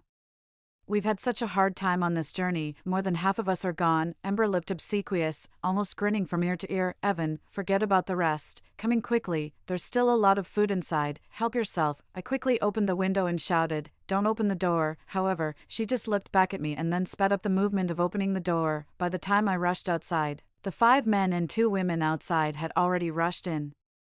My parents heard the commotion and quickly ran out. Those who could survive in such extreme conditions were definitely not ordinary people, as one could imagine. She just let these people in like that. I angrily grabbed Ember's collar, wanting to argue with her. However, the group outnumbered us and directly surrounded me. They took out the daggers in their arms and pointed them at my chest. My mother quickly stepped in front of me. With her back against those daggers, "It's a misunderstanding." "A misunderstanding? Ember, what's going on here?" Ember looked indifferent. "What's going on? He's my boyfriend. Isn't it only right that I take care of my boyfriend? We were already being kind enough to take you in, and now you're acting like a big shot. If you want to take care of them, then get out. Are you really that shameless?" I slapped her across the face, making her see stars. 16, while she was still dazed. I kicked her in the waist, and she doubled over in pain and nestled into her boyfriend's arms. Those people rushed forward, wanting to attack. My mother thought she had great influence and tried to block them with her body, but they pushed her down to the ground. My little uncle also didn't want things to get out of hand and quickly went to help my mother up. A smile reappeared on my mother's face, and she was just about to ask my little uncle to stop them. Unexpectedly, my little uncle's face was as cold as ice. "Sister, a year ago we relied on you, but now you have to recognize the situation. Now it's you who rely on us. Look at how many of us there are. But don't worry, I definitely won't treat you badly. Just listen to our arrangements. Would your little brother harm you?" My aunt also chimed in. "My daughter wants to take in a few friends. Why do we need your permission? Don't think too highly of yourselves. We let them in. What are you going to do about it? Can you really kill me?" I was so angry that I wanted to punch her, but she returned my glare with a contemptuous look. My mother wanted to argue a few words, but they just ignored her. Ember leaned against Evan's arms, crying and acting coquettishly, which made me want to vomit. The fact that these people had successfully found us meant that more people would come looking for us. It was just a matter of time. By then, this last utopia would collapse.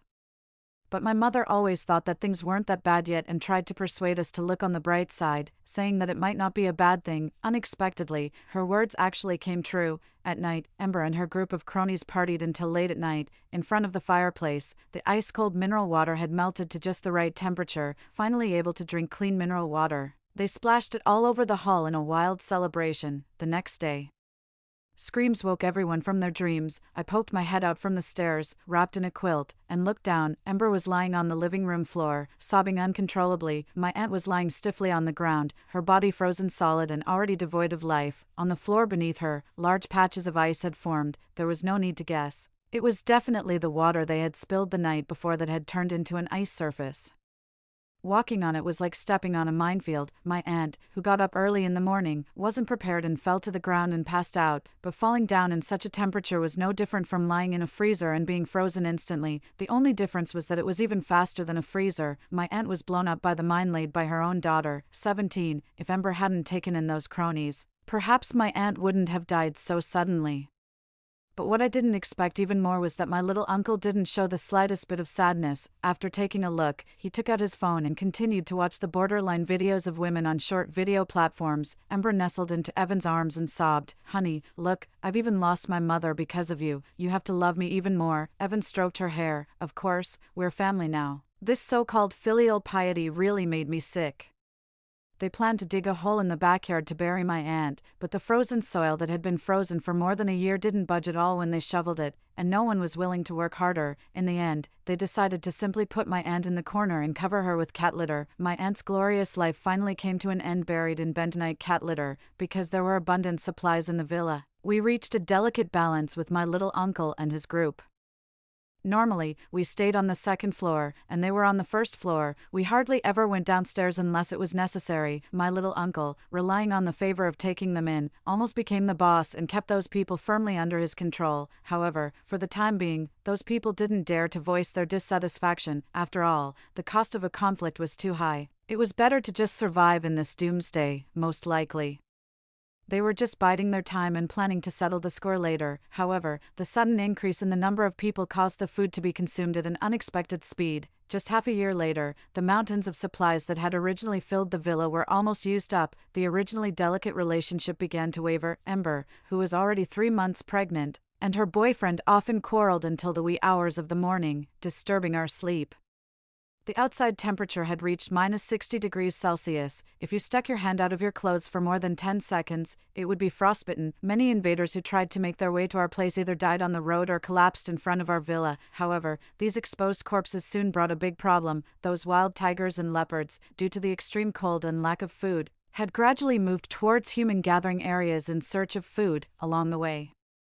Whenever they encountered human corpses, they could survive for a few more days, so their route of movement gradually approached our villa. 18. I had originally thought that minus 40 degrees Celsius was the limit for these large wild animals, but when I saw with my own eyes 2 or 3 emaciated tigers and leopards crouching in front of our door, sizing up the high wall and looking eager to leap over it, I broke out in a cold sweat, seeing that they couldn't break in at all. They walked away after circling around a few times. Not far away, a tiger so thin that its ribs were visible swayed and fell down, as if it could no longer hold on, and died in hunger and cold. This oppressive atmosphere undoubtedly weighed heavily on everyone's hearts. No, we were more like wild beasts caged. The restlessness pent up in our bodies had nowhere to vent. The extreme cold of the doomsday seemed endless, and the final outcome might be the same as that of the tiger. Such days were endless and the most exhausting for one's mind. My little uncle drank a bottle of ergotu and was all dizzy. He started bragging and venting again. Today, I'm going to imitate Wusong in fighting the tiger and bring back a tiger for you all to taste something new. The key thing was that everyone was flattering him. Yes, yes, yes. By then, everyone will have to call you Big Brother when they see you, having eaten so much of these things. I really want to taste what fresh tiger meat is like, thanks to my father-in-law. I've really broadened my horizons today. They let him open the door and go out, and it was easy to guess their purpose. How could this be allowed? I quickly followed my little uncle and locked the door tightly. If he wants to die, let him die. Don't drag me down with him. My little uncle swayed and soon stumbled behind the tiger. He kicked the tiger in the buttocks and laughed heartily. Don't touch the tiger's butt.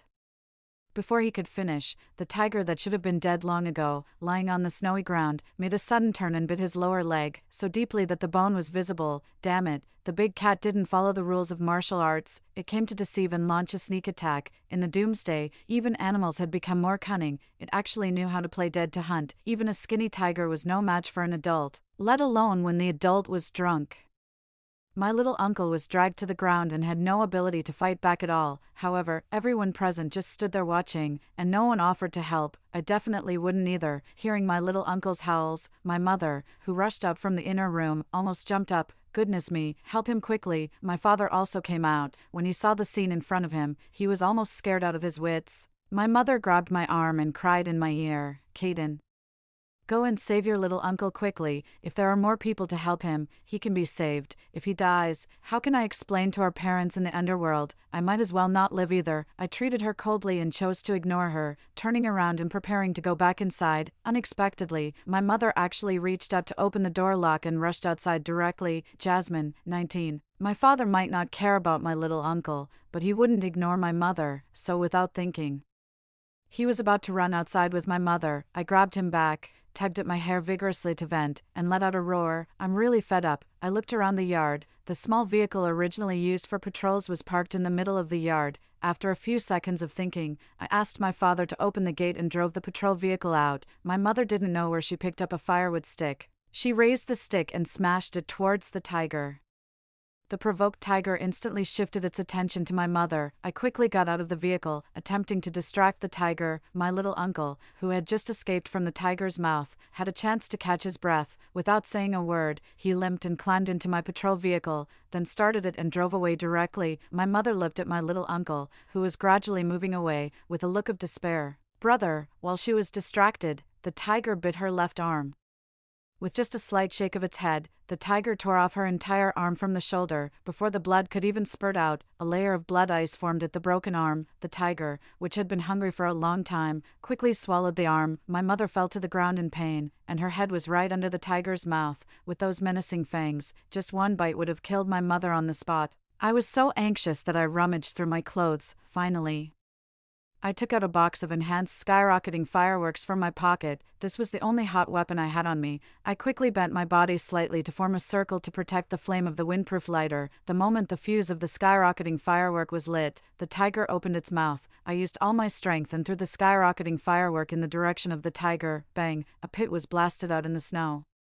The tiger was so scared by the sound that it jumped up and fled towards the forest. Looking back as it ran, I quickly set off several more, and only then did I drive it away. Finally, with my support, my mother was out of danger. It was a pity that she no longer had her left hand. However, we didn't have time to deal with my little uncle's trouble, and a man-made disaster quietly arrived. Those people who had been lingering nearby heard the commotion and all gathered around. Seeing the door of our villa wide open, they rushed in like crazy, carrying all kinds of weapons. They quickly occupied our house and rummaged around everywhere. The people who had long forgotten what normal food tasted like, when they saw all kinds of food, directly sat on the ground and started eating ravenously. My little uncle pointed at them and cursed, "You robbers, these things belong to us.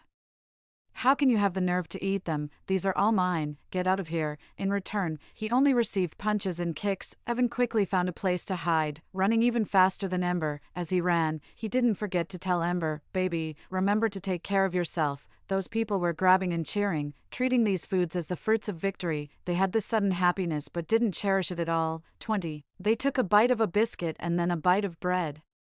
During the scramble, they stepped on the biscuits and crushed them to pieces. However, these people didn't know that this was the only remaining food. I took advantage of the chaos to pick up some biscuit crumbs. I gave some to my parents and put the rest in my pocket. In the future, we might have to survive on these scraps. My mother's face was pale. She held a biscuit in her hand and tears streamed down her face. "I'm a sinner. I won't eat." "Leave it for you," I said impatiently. "You're my mother. I don't want to say anything else. If you want to live well now, you have to stop being a burden to us." My father also tried to comfort her. "Things have come to this. As a family, we should live one more day if we can." Only then did my mother slowly put the biscuit into her mouth, and her tears soaked the biscuit. Half a month passed, and these people finally realized that after searching the entire villa, they couldn't find any more food, so they began to rack their brains, scraping biscuit crumbs from the soles of their shoes and crawling around the corners to find the food scraps they had wasted before. But how long could they hold on like this? The whole villa was filled with people everywhere, like chaotic and entrenched forces. Everyone was on guard against each other and looking at each other with strange eyes. The outside temperature continued to drop. If they couldn't get any food, everyone would die from hypothermia. In front of the flickering flames of the fireplace, everyone huddled together, not knowing what each person was thinking. My cousin's scream woke everyone up. She suddenly pointed at Evan's pocket, as if accusing a criminal. "You've hidden biscuits. Why won't you share them with me? I'm almost starving to death, and the baby in my belly is also almost starving to death." Evan stared at her with cold eyes and didn't say a word, clutching something tightly in his pocket. Ember had always been assertive and couldn't stand his look. "Evan, if it weren't for me letting you in, you would have starved to death long ago. Now you're actually eating alone." After saying that, she was about to reach out and grab it. However, before her hand reached Evan's pocket, he pushed her down. He said viciously, "You're just a pathetic sycophant. If you hadn't said there was food in your house at the beginning, do you really think I would have paid attention to you? Look at your ugly face. You're like a toad. You just make me feel sick." Ember's face was filled with disbelief, shame, resentment, and she flew into a rage. She rushed up to tear at Evan, but Evan pressed her head and slammed it against the wall. Ember let out a muffled groan and collapsed to the ground. Evan grabbed Ember's hair and grinned. "Everyone has been pent up for a long time in this doomsday. Anyway, this woman can be put to good use by everyone. Evan, you're a beast." She looked at my little uncle with a pleading look, but my little uncle took a piece of biscuit from Evan, shrank back into the corner, and pretended to ignore her. My mother watched all this coldly, and there was no longer any pity in her eyes. 21. Ember disappeared. In the afternoon, Evan carried back a tiger's corpse and told everyone that there was meat to eat. Everyone said that tiger meat was sour, but it was much better than having nothing to eat. People like me and my parents, at the bottom of the survival circle, naturally didn't even get a share of the broth. Soon after the meat was eaten, everyone fell into despair again, and they all turned their eyes on our family. Their expressions were no different from the way they looked at a tiger. At night, my mother leaned against us and sobbed softly. "Rather than dying like this, I might as well cut my meat and let you two live first." As she said that, she really went to look for a knife. I quickly held her back.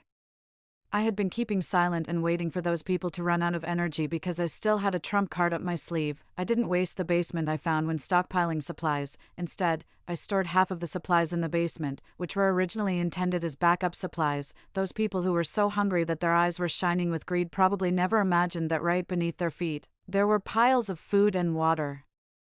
As long as the iron cast door of the basement was closed, the supplies there would be enough for me and my parents to hold on for another 3 years, but the problem was that I hadn't had time to fix the malfunction of the basement door. Moreover, the villa's generator had broken down several times during this period. If the power really went out completely, the iron door could never be closed again. Without food, these people, in order to conserve their strength, slept day and night and tried not to move around. I took advantage of their sleep and sneaked to the door of the basement. First, I had to check and repair the circuit of the iron door. This was our last safeguard. I carefully opened the wire box, and sure enough, several sections of the circuit had been gnawed by mice. Fortunately, it wasn't a complicated problem, and there were repair tools in the basement. Every time I sneaked into the basement, I would repair a little bit and then come up with some food in my pocket. Repeating this, the cheeks of those people gradually sunken in from hunger. Although my parents were leaning against the corner unsteadily, they still had rosy cheeks. Now there was only the last damaged wire connection left. As long as I fixed it,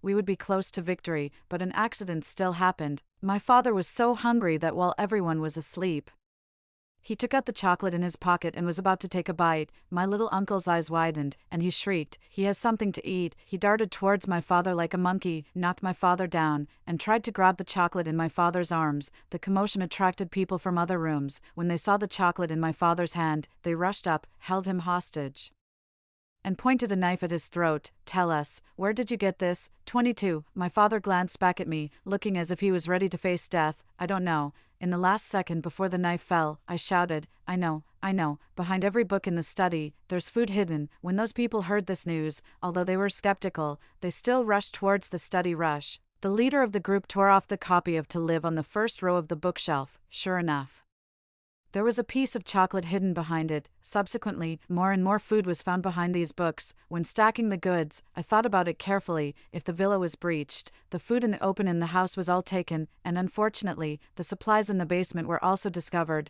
Wouldn't I be doomed? My eyes swept over the huge bookshelf, and knowledge is power. Behind these books was a perfect hiding place. I didn't expect that the worst plan I made at the beginning had now become the best choice to solve the trouble. Those people were like crazy, afraid that they wouldn't be able to get any food if it was all taken. During the scramble, they started fighting each other. They picked up thick books and smashed them on the heads of the people in front. If one person was killed, there would be one less person to share the food. So they were particularly eager. My little uncle had a ferocious expression. Like a starving ghost, he stuffed chocolate into his mouth while swinging a book and hitting others on the head. While they were fighting each other bloody for that bit of food, I dragged my parents and retreated into the basement. My heart was pounding wildly. I had to make sure that those people didn't follow us, and at the same time, I forced myself to stay calm and started repairing the last damaged part. Where did those 3 people go? They noticed, even more despairingly. After sorting out the circuit, I found that there was a large section missing in the middle, and it couldn't be connected just by pulling it forcefully. The group of people who were scrambling for the food finally came to their senses and started looking for me. "They're here." Someone pointed at us on the other side of the corridor. Through that door, they could clearly see the supplies piled up in the basement. They swarmed towards us like zombies. Food. So much food. Seeing that those people were about to catch up, my mother gritted her teeth, stamped her foot, and actually grabbed the wire with one hand and bit the other end of the wire with her teeth. She mumbled, "Give it a try." Close the door quickly. There was no other way at the moment. I closed my eyes and pressed the door closing button. There was a snap sound, and sparks flashed at the corners of my mother's lips, but fortunately, with a rumble, The iron door began to close slowly.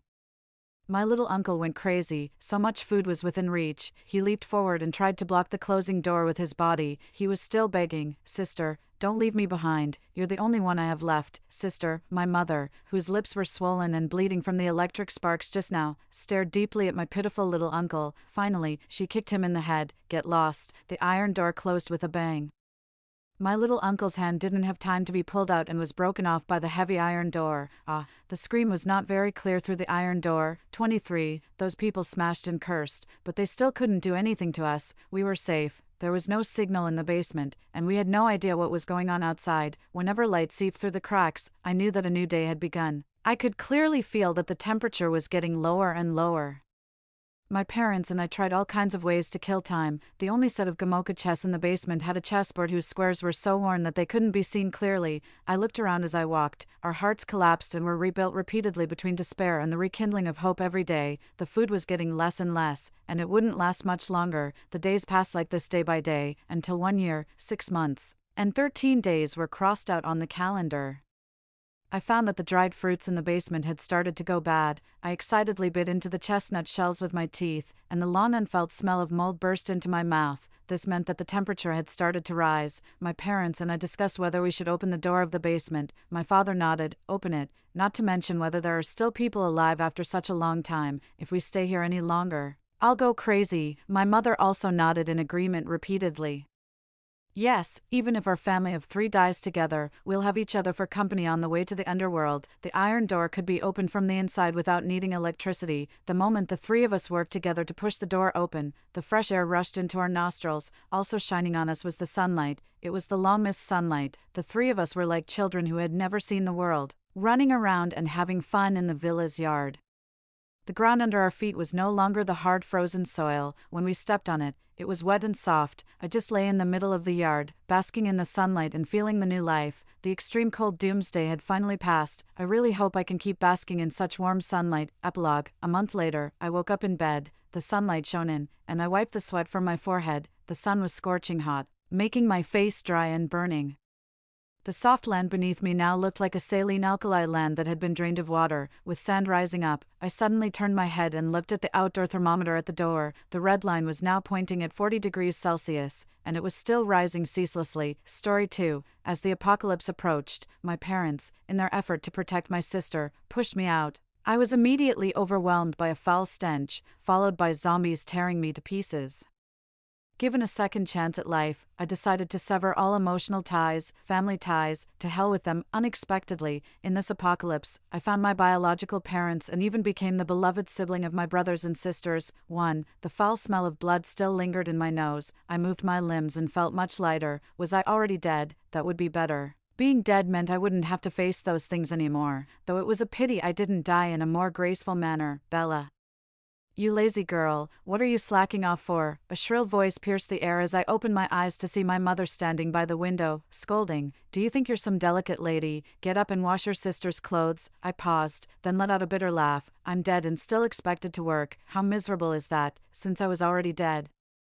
I decided to let everything go, turned over, and ignored my mother. The things that happened just before my death had already made me unwilling to listen to another word from them. "Mom, maybe Bella is just a bit tired. Let her rest a bit before she continues. It's her chore anyway." As I lay there with my eyes closed, trying to block out the external noise, another voice spoke. That was Isabel, my sister. "I heard that on the day she was born, my father found me in the bushes. And the boy they were expecting turned out to be a girl. They decided I was a bad omen, causing them to lose a son. Thus, I became the least favored member of the family. Isabel was adored by everyone, while I was neglected. Ultimately, when the apocalypse came, they pushed me out the door to protect Isabel, leaving me to the zombies. Wait, hearing that voice, I rolled out of bed, grabbed the mobile phone on the table, and checked the date, December 18th, a full month before the apocalypse. In my previous life, it was also around this time that I got beaten for refusing to wash Isabel's clothes. I clenched the phone tightly, biting my lip to hold back the tears. Since fate gave me a second chance, I would not let familial ties bind me. This time, I would survive on my own. Ignoring the curses from my parents and Isabel's pretense of kindness, I grabbed the clothes and ran out. Since I never had any allowance growing up, I developed a habit of working part-time to earn money. After leaving Isabel's family, I checked my savings, just 10,000 yuan. In the apocalypse, that might only be enough to buy instant noodles. Feeling somewhat deflated, I packed up and returned to school. Even if I were to die, I didn't want to die at Isabel's family's house. At school, I made it a point to remind my roommates to stock up on supplies early, just in case. They laughed at me, saying the winter break was just a few days away, and who would want to stockpile so much at school? I emphasized repeatedly, with the pandemic being severe, it felt wise to stock up a bit more, just to be on the safe side. They rarely saw me so earnest, so they agreed to it. I breathed a sigh of relief. With a month to go, I found a part-time job at a supermarket. Even if a zombie apocalypse were to really happen, the supermarket should be a safe haven for a few days. On my first day, I took inventory of everything in the supermarket, noting which items had longer shelf lives and which were perishable. Unexpectedly, 5 days before what felt like the end of the world, my mom called. "Bella, have you been very busy with your studies? Why haven't you been home for so long?" Her rare tone of kindness set off alarms in my mind. In my past life, when zombies reached our doorstep, she had been similarly gentle, but in the end, she had pushed me out the door with all her strength. I composed myself and followed her lead in conversation. "It's been okay. I just found a part-time job and was thinking of working a few more days before coming home." I knew she would be pleased to hear that. Ever since I finished my college entrance exams, she had been pushing me to take part-time jobs, and she would use the money I earned to buy luxury goods for Isabel. Later on, I wised up and started reporting only half of what I earned. "Part-time work is so hard. Come back soon." "I've made the food you love," she said, which made me frown. Why is she asking me to come back now? I tactfully refused. "The boss won't let me take time off. I'll come back in a few days." I thought she would scold me for not knowing what's good for me, but her tone softened even more. "Your sister misses you too. Come back soon." When things don't add up, there's usually something amiss. Even so, I decided to go back once, not for anything else, but because I had something very important at Isabel's family's house that I had to retrieve. When I arrived home, I saw 2 men and a woman sitting on the couch, all with delicate features and fine demeanors. I paused. Who are these people? Surely they weren't here to sell me again. Right after my exams, my mom had hurried to marry me off to collect a dowry, a plan I had managed to extinguish only by threatening to take my own life. In exchange, I had to work part-time to earn money for the family. The woman on the sofa stood up, walked towards me, and smiled with satisfaction. "Indeed, our daughter. Look at those eyes, as beautiful as mine." I stepped back, still unclear about what was happening. Seeing my silence, she took off a bracelet from her wrist. "Wear this for now. I'll buy you a new one when we get home." The other man on the sofa frowned slightly. "Don't scare our sister." "Sister? Me? What's going on?" I couldn't help but ask. My sister explained, "That's your eldest and second brother, and I'm your sister. You were kidnapped by human traffickers when you were born, and it took us many years to find you. You must have suffered a lot in the past, but don't worry, now that we're here, no one can bully you." Isabel looked on jealously, her eyes turning red. My eldest brother stood up and gently patted my shoulder. "Let's go home, Mom is waiting for you." I asked, "How can you be so sure that I'm your sister?" I indeed was adopted, but I never imagined myself lucky enough to suddenly become the daughter of a wealthy family. The other man on the sofa raised an eyebrow. "Of course, it's because of your pendant. Well, if it weren't for the fact that I was shooting a film at your school that day, I would still be lost." I followed the voice and saw a familiar face. The popular young actor, Victor, was filming at our school a while ago. I signed up to be an extra to make some money. I glanced at the people standing next to Isabel's family and asked, "When are we leaving?" Whether or not they are really my relatives doesn't matter anymore. What matters is that I must leave Isabel's family now. My sister suddenly became excited and hugged me tightly. "That's my sister, always so straightforward." I went back to my room to take the pendant, without giving another look to Isabel's family. As I stepped out, I saw a stretch Rolls-Royce parked at the doorstep. The neighbors looked on with envy. "That girl from Isabel's family is really moving up in the world. I wonder if Timothy and his wife are green with regret now." My eldest brother personally opened the door for me. After I got in, he sat opposite me with my second brother. "Bella, this car will be yours from now on. When we get home, see if there's anything missing, and I'll have someone take care of it." My sister also said, "Yes, I've prepared a huge walk-in closet for you. If you don't like it, I'll design it myself. After all, our Bella is so beautiful. She's a natural model." My second brother didn't want to be outdone. "Bella, I've prepared an apartment for you in the city center. I'll take you there when you have time." Feeling their care warmed my heart. I took a deep breath and said, "Big brother." "Second brother, sister, I have something to say, and you must believe me." Seeing my second brother's face, it all came back to me. In my previous life, The last news I saw before I died was that the wealthiest Bella's family had been robbed, and none survived. Thinking of this news, I resolved to protect them, even if it was just for their brief warmth to me. Go ahead, whatever you want, your sister will provide. My sister was the first to encourage me, for I took a deep breath, trying to make it sound more believable. In 5 days, a disease will break out in our city. Those infected will lose their minds and randomly attack people. My second brother laughed heartily. Little sister, you've been watching too many movies. He won an award for Best Actor for his role in a post-apocalyptic zombie movie. At this moment, hearing what I said, he probably just found it amusing. My big brother also looked at me worriedly. Bella, that only happens in movies. Don't be scared. Once you're home, your brother and sister will protect you. Seeing their disbelief, I gave up on further explanations and only said, then please promise me one thing, big brother, please help me buy a house nearby. It doesn't need to be big, but it must be sturdy, and we need to do it quickly. Also, stock up on food and daily necessities. After I finished, seeing that my big brother still looked skeptical, I turned to my sister for help. My sister held my hand, giving me a slight smile. I believe you. Hearing her say this, my second brother followed suit. Big brother, if little sister wants to buy it, let's buy it for her. It's like playing house. It's not like we can't afford it. After a moment of silence, my big brother nodded. Okay. I breathed a sigh of relief. 5. As soon as I returned to the Bella's family, a woman dressed like a noble lady rushed up to me. Tears fell like beads slipping off a broken string. Serena, the name I should have had. My sister supported our mother, consoling her softly. Mom, don't scare her, she just got back. I looked at the woman before me, her makeup flawless yet unable to hide the exhaustion on her face. My heart softened, and I called out, Mom. Mom almost couldn't stand, crying and repeatedly saying she was sorry for letting others take advantage of the situation. Glancing at the clock, I pursed my lips and said, Mom, we'll move to the suburbs in a few days, remember to pack. To my surprise, I was serious, and my two brothers exchanged looks but ultimately remained silent. They must have thought I was out of my mind, but it didn't matter, as long as I could protect my family, even if they called me crazy. Having just returned home, Mom was very compliant. Okay, we have a manor in the suburbs. We can move there in a few days if you like. A manor? That was unexpected. With a manor, our chances of survival would be even greater, my second brother exclaimed in surprise.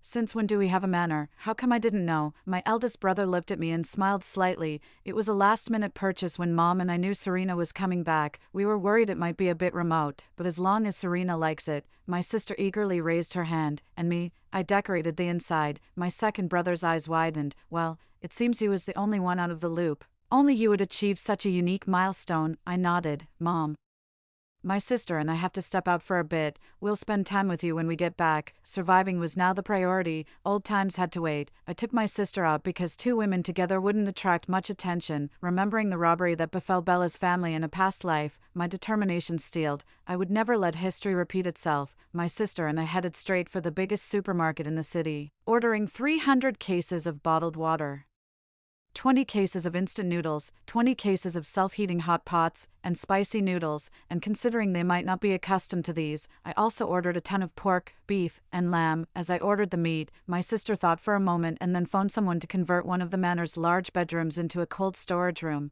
I died rather early in a previous life and didn't know when the zombies would be completely eradicated, so I also bought flour, rice, seeds, and fertilizer, along with hand warmers. Additionally, I ordered 200 power banks. Electricity was crucial in a post-apocalyptic world. My sister was on the same page, immediately arranging for several large generators. However, these could only be used when it was absolutely safe, as their loud noise could attract zombies. At checkout, the supermarket manager couldn't help but ask, Miss, what are you planning to do with all these supplies? My heart skipped a beat. I had been too focused on stocking up and forgot that being too high profile could be dangerous. If word got out that Bella's family was hoarding supplies, we might face another robbery. As I pondered how to deflect his question, my sister flipped her hair and laughed. Well, it's almost the new year. We're preparing benefits for our employees. That's nice. Being an employee of Bella's family must be wonderful. I turned my head to look at the truckload of supplies, suddenly realizing this excuse might not seem very believable. Given the status of Bella's family, distributing such benefits seemed unusual, so I added, Sister, what kind of branch office do you run? My sister gave me a puzzled look but quickly caught on and responded, the company is new and not very large yet, and since we don't want to rely on our family, the benefits are limited to what we can afford. This was said for the supermarket manager to hear. I'm not sure if he believed it. but by the time my sister and I left, our backs were already soaked with cold sweat. Just to be safe, we went to another large hardware store and bought many tools like hoes and picks, which could be used as weapons. These were for protection against zombies, and people too. Back at home, my eldest brother and the second brother had already gone to reinforce the manor. I wasn't sure how much they believed me, but just in case they thought I was just playing around. We would still inevitably face danger. Seeing my worry, my sister reassuringly smiled, called our eldest brother, and told him she had heard from friends abroad that it was wise to fortify the manor in advance. It's always good to be prepared. Her words carried weight, and within a few days, when I visited the manor, it was heavily fortified. Each layer had double-glazed windows that were also privacy-tinted, fearing that disclosing the address might bring trouble. I specifically instructed the delivery people to unload the goods a kilometer away, and then we transported them back with our own vehicle. It's not that I think ill of others, but having lived through a past life, I no longer dare trust anyone. At the beginning, every day, wealthy businessmen and well-supplied families were robbed. Over time, as people gained experience in dealing with these situations, they started pushing those close to them towards the zombies to distract them and buy themselves a chance to survive. Unfortunately, I was one of those sacrificed. Out of humanitarian concern, I still sent a message to Isabel's family, warning them of a resurgence in the epidemic and advising them to stock up on food just in case. The message went unanswered, and I didn't bother following up. To buy more time, I even enlisted my mother, who had never done manual labor, to help out. Looking at my family around me, I finally felt a bit more at ease. Just then, my eldest brother received a phone call and was about to leave. I grabbed him and said seriously, "Big brother, you can't go out, at least not for an hour." The zombie outbreak was an hour away.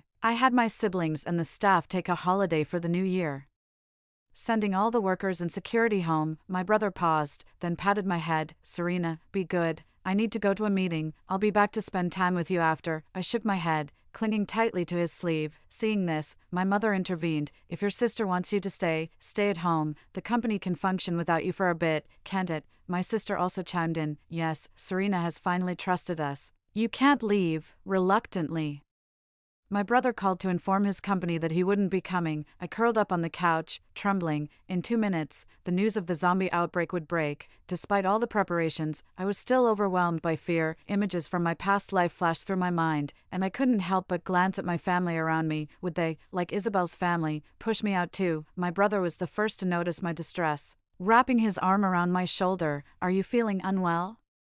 Let's go to the hospital." I shook my head. My older brother, sister, and mother all gathered around me, each reaching out to touch my forehead. "What's wrong with Serena? You can't just tough it out if you're sick." "Yes, tell us if you're feeling unwell." I shook my head again, trying hard to suppress the trembling of my body. "I don't want to go anywhere. I just need you all to stay with me." My mother, not knowing what had happened, hugged me, trying to offer some warmth. The next second, my brother received a phone call. "Boss, our company suddenly got a lot of..." The voice on the other end spoke hurriedly, then suddenly screamed.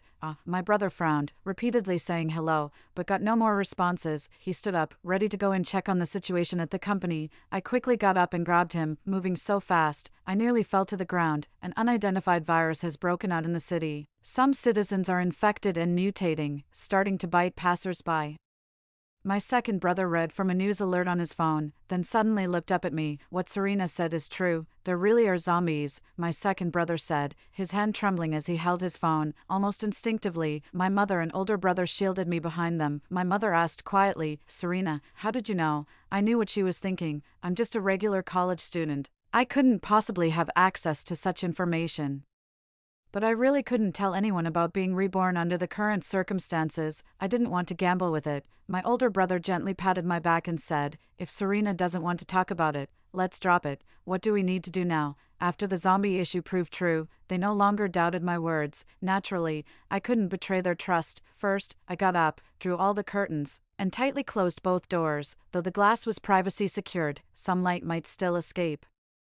Also, due to the urgency of time, only one more door could be added. It was uncertain if it would hold against a zombie attack. Not wanting to alarm everyone, I tried to sound casual. "Maybe it'll all be over by dawn. Everyone should try to get some sleep." The manor was secure for now. My sister also helped to reassure everyone. "Yeah, if it weren't for Serena telling us to stock up, we'd be in trouble. Let's all listen to Serena and go to sleep," leading by example.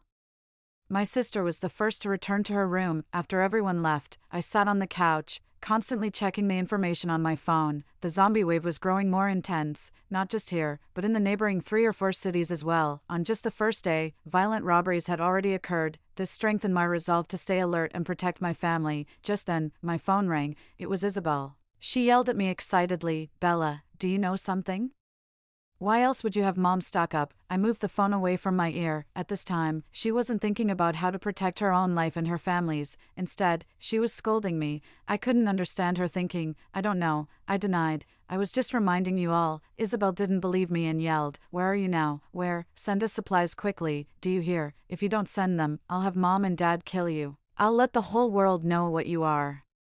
I frowned and hung up the phone. In a past life, it was Isabel who instigated our parents to drive me out. I just don't have the patience to deal with her. Delivering supplies. How about delivering a slap instead? After hanging up the phone, I was startled by the sight of my sister standing behind the sofa. "Sis, why aren't you sleeping?" After a moment of silence, my sister finally spoke. "Serena, you've been reborn. Haven't you?" My heart clenched suddenly. Was I too obvious? I eyed her warily, unsure of how to respond. If I admit I've been reborn, it's not like I know everything about the apocalypse. After all, I died early in my previous life. After a long silence, she pursed her lips and said, "Don't be scared. I've been reborn too." I was stunned. Is rebirth mass-produced these days? She moved closer and whispered, "Actually, the day you mentioned stocking up on supplies, I figured it out, thankfully. I found you earlier this time around, before you met a gruesome end."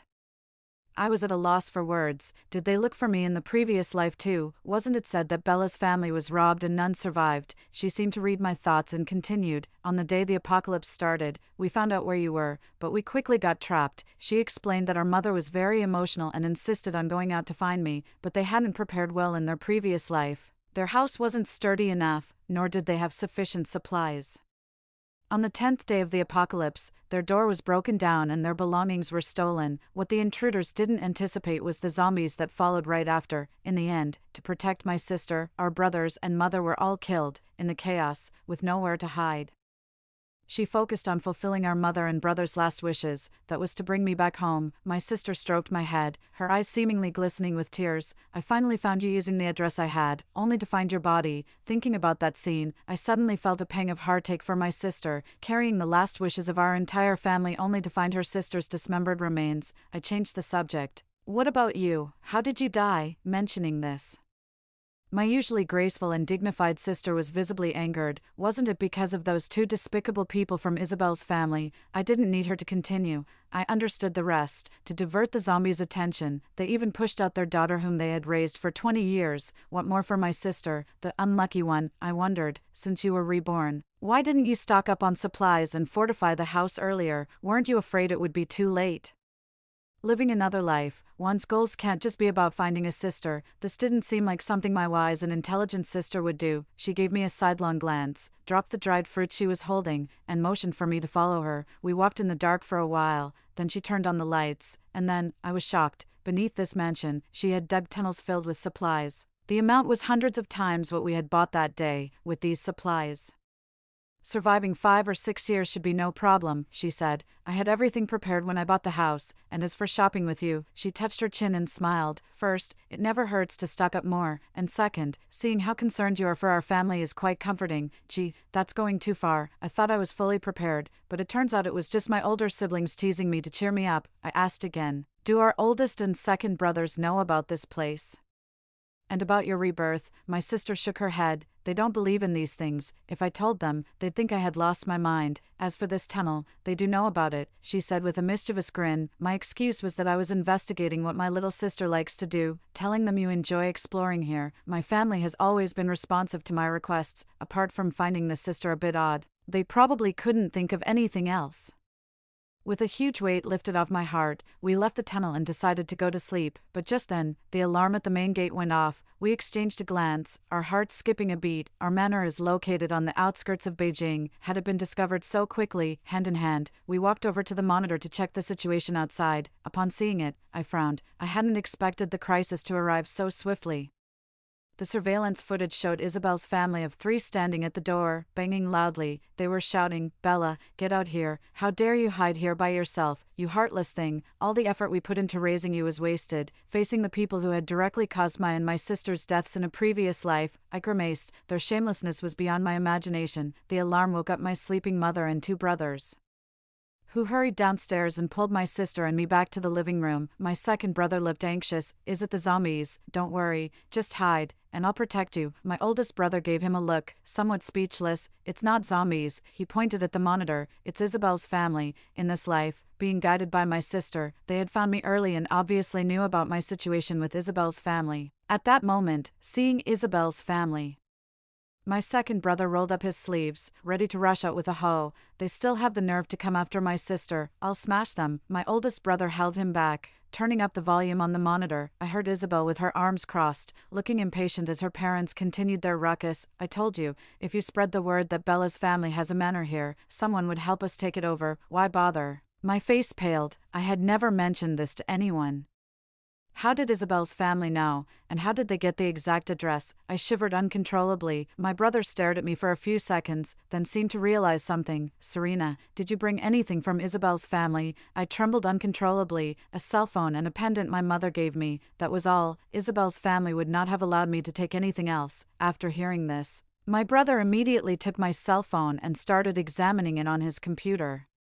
My second brother urged, "Found anything yet?" My mother and sister stood by my side, gently patting my shoulder. "Serena's phone has a tracking software installed." It felt like a bolt from the blue. No wonder Harper always knew exactly where I was. Once when I refused to give Isabel money for luxury goods, she tracked me down to my part-time job and made a scene. It ended up costing me my job and a significant amount of money to cover the damages in the store. At the time, I thought I had accidentally revealed my whereabouts. I never imagined they would be so cruel and heartless. My second brother clenched his teeth, punching the table. "These scumbags." By now, everyone could guess. Isabel's family had known all along about my travels between the supermarkets and the manor, yet they remained silent. Only when the apocalypse approached did they remember what my location really meant. "If we don't deal with them, I'm afraid they might actually attract zombies in a large crowd. Big brother, could you help me modify the location on my phone?" I asked, looking towards my brother who was at the computer. From memories of my past life, I knew that not only was my brother the real power behind Bella's family, but he was also a computer genius. Understanding my request, his fingers flew across the keyboard. Soon, Isabel's voice came through the monitor again. "She's located a kilometer away now.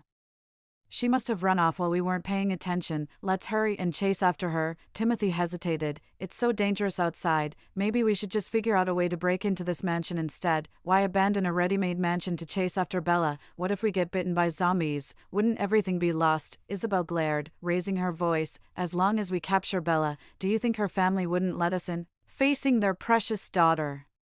The 2 didn't have a temper to speak of. They hurriedly got into the car to look for me. Meanwhile, I sat on the sofa, opened a can of cola, and scrolled through the news on my phone. Just then, my phone rang. It was Isabel, still feigning benevolence in that nauseating way. "Bella, where are you right now? It's too dangerous outside. Mom and Dad asked me to call you home. Where are you? I'll come and pick you up."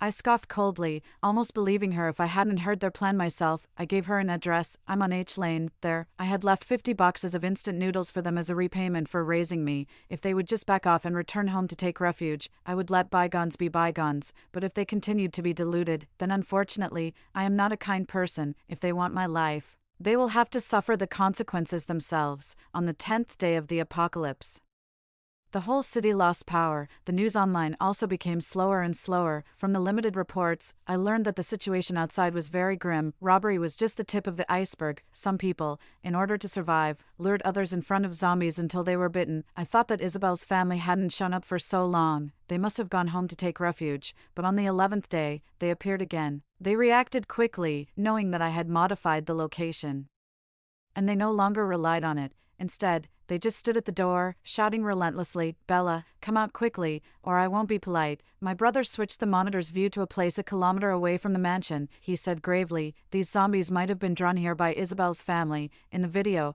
a group of zombies moved chaotically like headless flies. It was strange. They drew the zombies here, yet they remained unharmed. In the footage, Isabel held a speaker and a blood bag, shaking them at the camera. Bella, do you think you can survive if the zombies come? Absolutely insane. Standing aside, Harper, although pale, still supported her daughter. Bella, just let us in. If it weren't for us finding you, would you still be alive today? I chuckled lightly. It was audacious of her to say such a thing. If they hadn't intentionally hidden my whereabouts, I wouldn't have suffered outside for 20 years. Seeing that there was no response from inside for a long time, Isabel turned on the loudspeaker and pierced the blood bag. I took a deep breath and looked at my family. Shall we take a gamble? They nodded. As the zombies moved towards the mansion, I opened the first door. They immediately rushed in, attempting to open the second door. I activated the communication feature of the first door and said, "Only one person can come in, you choose." In my past life, they didn't hesitate to push me out.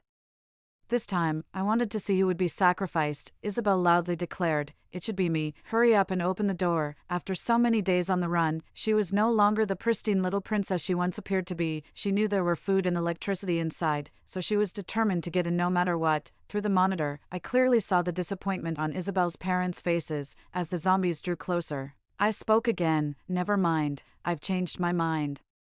If one of you can lure the zombies away, the other two can come in." The zombies were their problem, now they had to deal with it themselves. Perfect. Isabel's eyes lingered on her parents, then she suddenly said, "Mom, Dad, I still have blood bags. If you disguise yourselves as zombies, you'll be safe." She glanced at the monitor and lowered her voice deliberately. "Once I get inside and kill Bella, you can come in." My siblings and I nearly burst out laughing.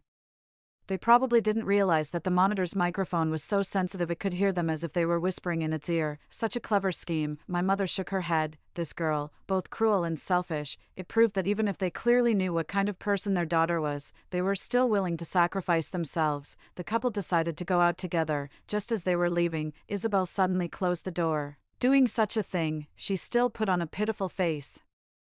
"I'm sorry, Mom and Dad. It was all Bella's fault. It's all her fault. Blame her if you must." Ridiculous. Did she really see herself as a tragic heroine persecuted by a villain? The couple stood at the door, rummaging through their backpacks, only to find there were no blood bags. The zombies were already upon them, and they trembled in fear. At that moment, I wondered if they regretted sacrificing 2 innocent lives for Isabel in their past life. At the critical moment, I opened the door. They were quick to react, rushing in and closing the door before the zombies could enter. I leaned into the microphone and continued, "Last chance, choose one to send out." This time, the couple's faces showed struggle. 10. Isabel realized what she had just done and quickly knelt to apologize. "Dad, Mom, I was just too scared. I didn't mean to." I pulled up a recording on my phone and played it close to the microphone. Isabel's voice clearly came through. "My parents are crazy. Why did they even bring Bella home? They're so stupid. Every time I pretended to be upset, they would beat Bella. Also, that time when Mom was sick and hospitalized, I took the 100,000 yuan. They actually thought it was Bella. Idiots. After all, Bella hates them, not me. It's not my turn for revenge." I saw the color drain from Isabel's family's parents' faces. My mother listened to these recordings and hugged me with heartache. I repeated, "You have 30 seconds to decide."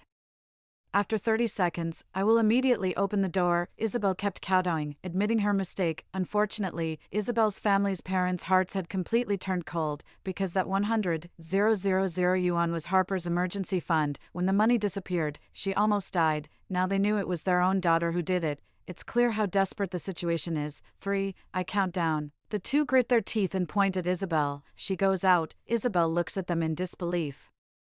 I smile faintly as Isabel's parents open the door and push her out. Through the monitor, I see Isabel attacked and bitten by zombies. Her screams are incessant. Harper's body trembles, and she attempts several times to rush out to save her beloved daughter. In the end, Timothy holds her back. "Such a daughter, we might as well not have. We're still young. We can have a son, and that would be someone to take care of us in our old age." I couldn't help it and laughed out loud. Her own daughter had just been pushed out by him, and he's already thinking about having a son. To call him scum would be an understatement. My revenge on Isabel is over. I use a drone to lure the zombies away, then open the first floor gate. "The zombies are gone. You can leave now. There are supplies in H Lane. Take them and go home." This was my last bit of mercy towards them. They looked reluctantly at the second floor gate but still left. After all, they couldn't get in. I sighed deeply.